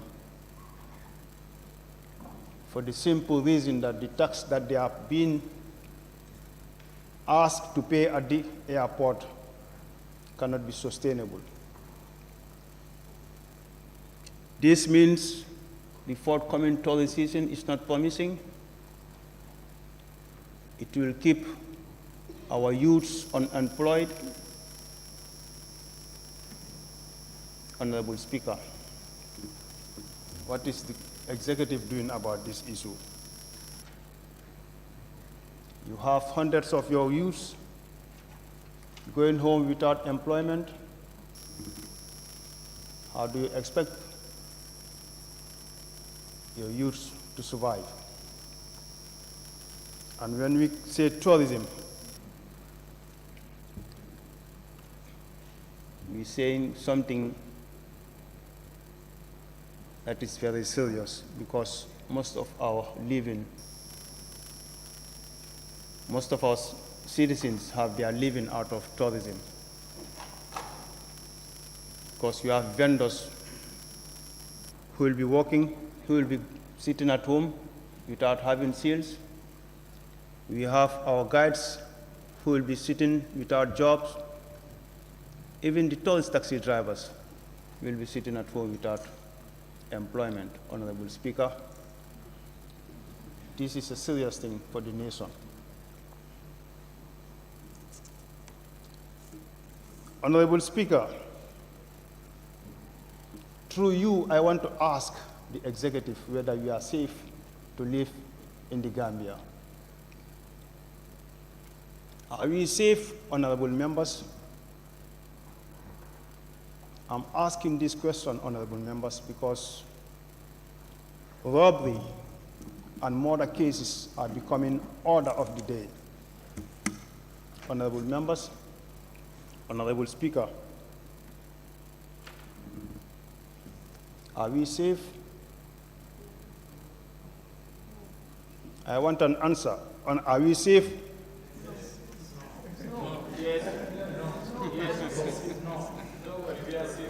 Yes. Okay. That's fine. Thank you very much.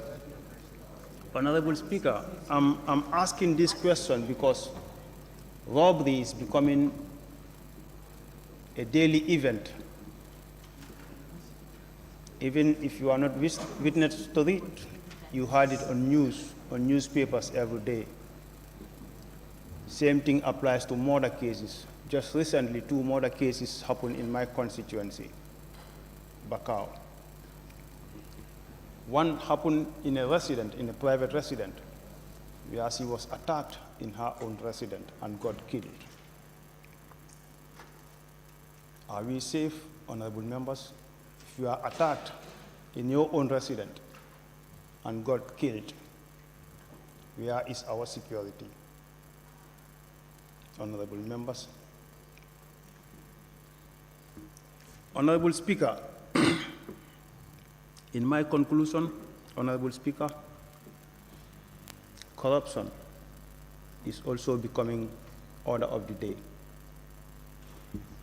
It's been revealed by audit report, and recently a report tabled before us by our FPAC committee.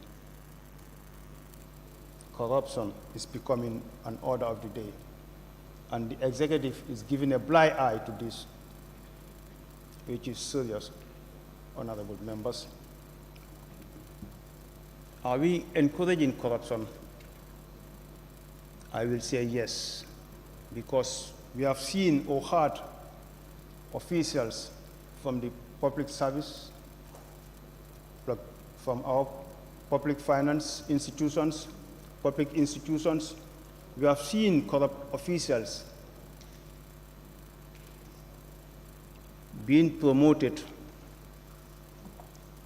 from higher office, even if they are caught red-handed.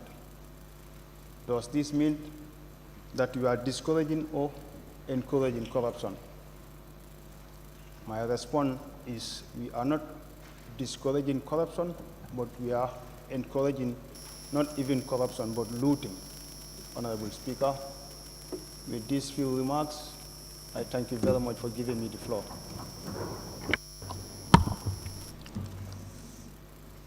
Thank you very much, Honorable Member for Bakau.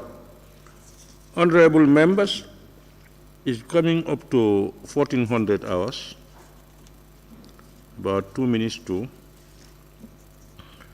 I'm suggesting that we break off for 1 hour to go and have lunch and pray. And by 1500 hours, we will resume. I want to prevail on all of us to make sure that at least by 1500 we are able to begin. The